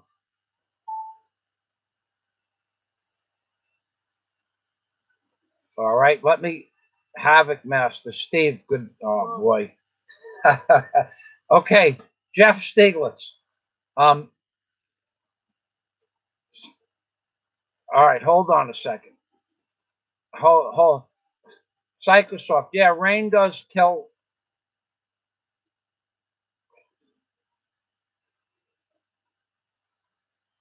Oh, okay. Psychosoft 1 had asked me the question about. I see your comment, Jeff. I'll get to that in a moment. Psychosoft 1 asked me about the internet here. The satellite is useless. So Psychosoft 1 says, yes, rain does kill it fast. We have it in our van. Use a Magic Jack phone on it mostly, but watch a lot of videos too. Yeah, the problem with having a satellite hookup, first of all, you can have a mobile satellite hookup, like he said, in his van, and then you can travel around. Honey, would you get me Bugnow water, please? You can travel around and you have a satellite. But when I used to live in Florida in the year 1999, I got satellite on my house. So I'm working in the yard, or I'm working out in the field somewhere, chopping down some trees, and the rain comes and you can't do anything. You got to go home. If you're working in the yard, you got to put the tools away and go upstairs. But the problem with satellite is when you get those kind of storms, you have nothing. You have no computer. You have no television. You have no internet. You have nothing to do when you have a satellite and it's raining. So there's benefits to satellite, but it's not anything unless you're traveling around on a boat or a yacht or like Psychosoft once said, a van. There you go. That's what you need a satellite hookup for. But for if you're in a stationary place,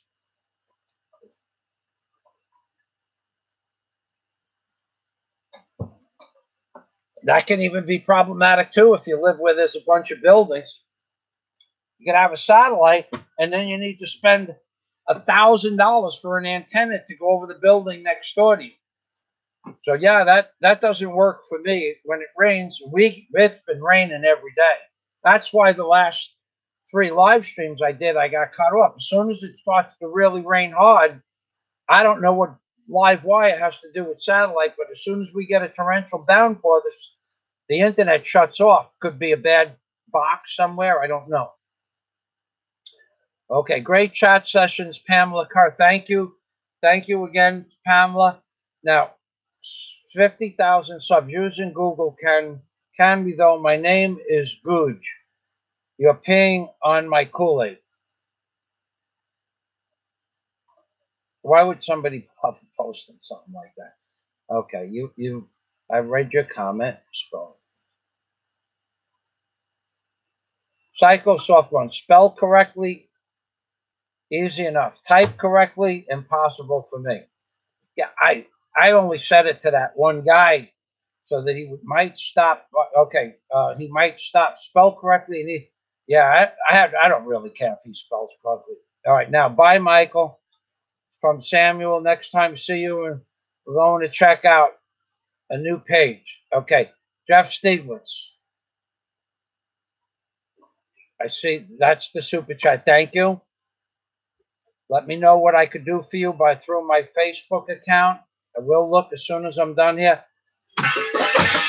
Steve Havoc Master is a member of my Patreon account. And Steve, I asked you, okay, I can never do anything for Steve, but I could call Steve. Are you awake? And I could call you after the live stream. Would you like to say hello? That's possible. Okay, now I remember Steve.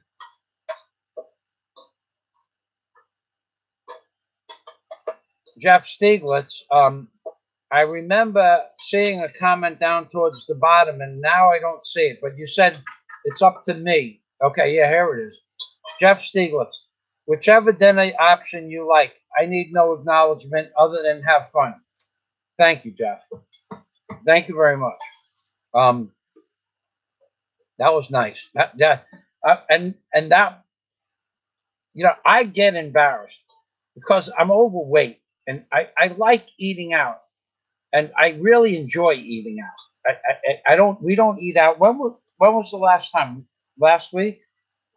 When did we eat out last? When you got your hair done 10 days ago. Okay. Well, we try to get out every 10 days to 2 weeks. It just doesn't work out. First of all, we're in monsoon season. So at 3 o'clock, the heavens open up here. And, but we're going to go and I will tell you what I'll do. I'll go scope out a couple of places and choose a nice spot to have dinner on a beach somewhere for this Jeff Stieglitz super chat. Thank you. Okay. That's what I'll do. We'll have dinner on a beach somewhere. That I can promise you. 5-star restaurant, it's quite out of my league. Have I ever eaten in a 5-star restaurant in New York? Yes. In the 80s, when I had money? Yes. In the 90s, when I really had to work hard for my money? No. I used to take my mother and father out to a restaurant called SPQR in Little Italy. That was a 5-star restaurant. Fine dining, real porcelain plates. And this is when you could still smoke in the restaurant. And when you got, they didn't leave the ashtray on the table. when the butler or the waiter saw you had my father smoked. When we saw you had an ash, he would walk over with the ashtray and put the ashtray in front of my father. He'd put the ash in it. My father would just give me the ashtray. No, sir, not allowed. We weren't allowed to give you the ashtray. So that was a 5-star restaurant. And then they had the violinist, and then there was constant piano music in SPQR, and all the windows were between booths, which were very spacious. The glass of the booth was sandblasted with different sceneries from Italy. I have pictures of that stuff. So I did eat in a 5-star restaurant, probably. And then on my birthday, on my mother's birthday, and on my father's birthday, I used to rent a limousine and take them out to a fine dining restaurant. There was another place that we ate, Terrace on the Park in Grand Central Park. It was a beautiful Terrace on the Park, I think it was. And it was a beautiful restaurant, all glass. Four Seasons was another name of a place, but not. I haven't eaten in a 5-star restaurant in since the early '90s. So thank you. We'll make that determination when the time comes.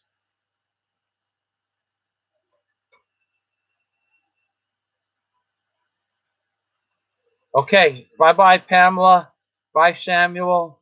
Say good night, Daisy. Stephen, thank you. Havoc Master. Yes, you want me to call. Okay, I'll call. I'm going to call Steve after this. Still have energy? Yeah, I have energy. Could you imagine? I've been sitting here since I've been sitting here going on it's going on 3 hours. It'll be in 3 minutes, it'll be 3 hours. And hold on, let me move over these comments. Okay. I want to move over the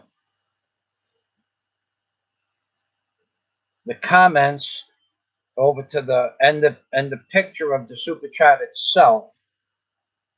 What happened here?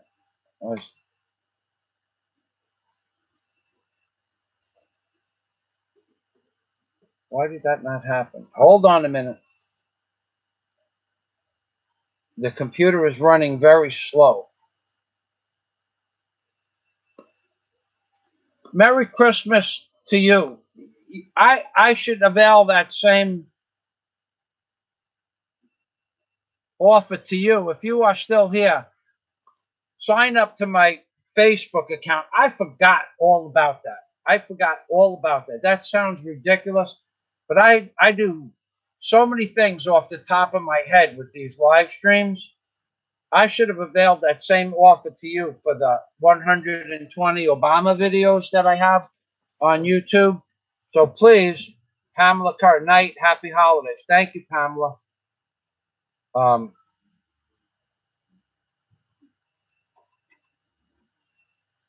Okay.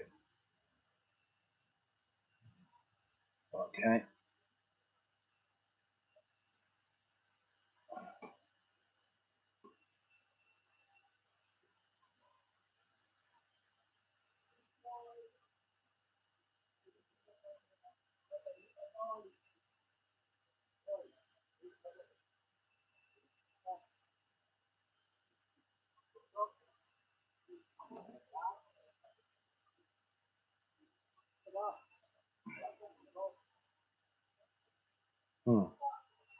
Oh boy.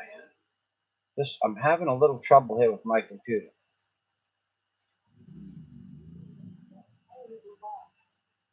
Yeah, I'm right about the 3 hours. I started at 10:15. Okay, I have stuff popping up on my computer. I don't know if it's Google or whatever. I have no idea. Okay, so I'm going to copy those comments down that were not there a minute ago. I just have to lower the screen before I finally say goodbye. And it is now, it has put those comments up. I'm going to save the file. So, because when you take a picture, a screenshot, there's so much background information involved with a screenshot. It slows the computer down. And apparently, when I pasted the comments and the pictures, when I took the comments and highlighted them, and then I posted a screenshot of the screen for the super chat from Steve, Havoc Master, and Jeff Stieglitz, it was taking up so much information in the background, it froze up my work document. So what I normally do is I take a screenshot, and then immediately after posting the screenshot into my Microsoft Word, I save it. Then I take the comments and I save that. And then if there are whoever gave a super chat, I try to take a screenshot of those as well, and for the super chat dinners. So we thank you, honey. Come on over here and say goodbye. We're gonna say goodbye now.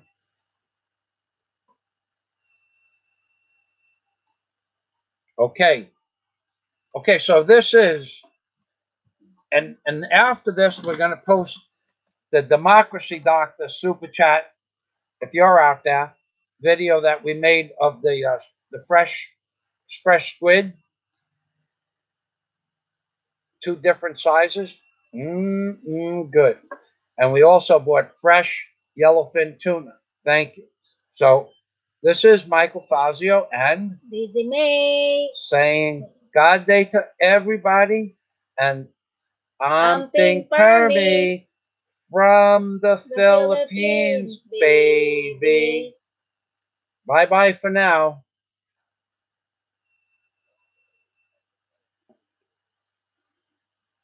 Smile from Pamela Carr. God bless, Pamela. Thank you for stopping by, everybody. I hate to end these live streams because I have a few thousand more words, but I'm going to save it to talk to Steve of Havoc Master on my Skype. And then I'm going to start making phone calls. No, I'm only kidding. Steve is going to be my last conversation for the day. Thank you, everybody. Bye-bye. You want to wave or you want? Okay. Daisy's never mind. God day to everybody from Michael Fazio and Daisy May in the Philippines, baby.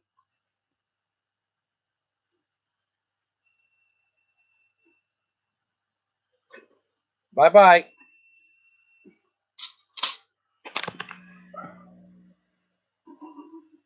Yeah. Knock it off. You're Libre. Yeah, Libre.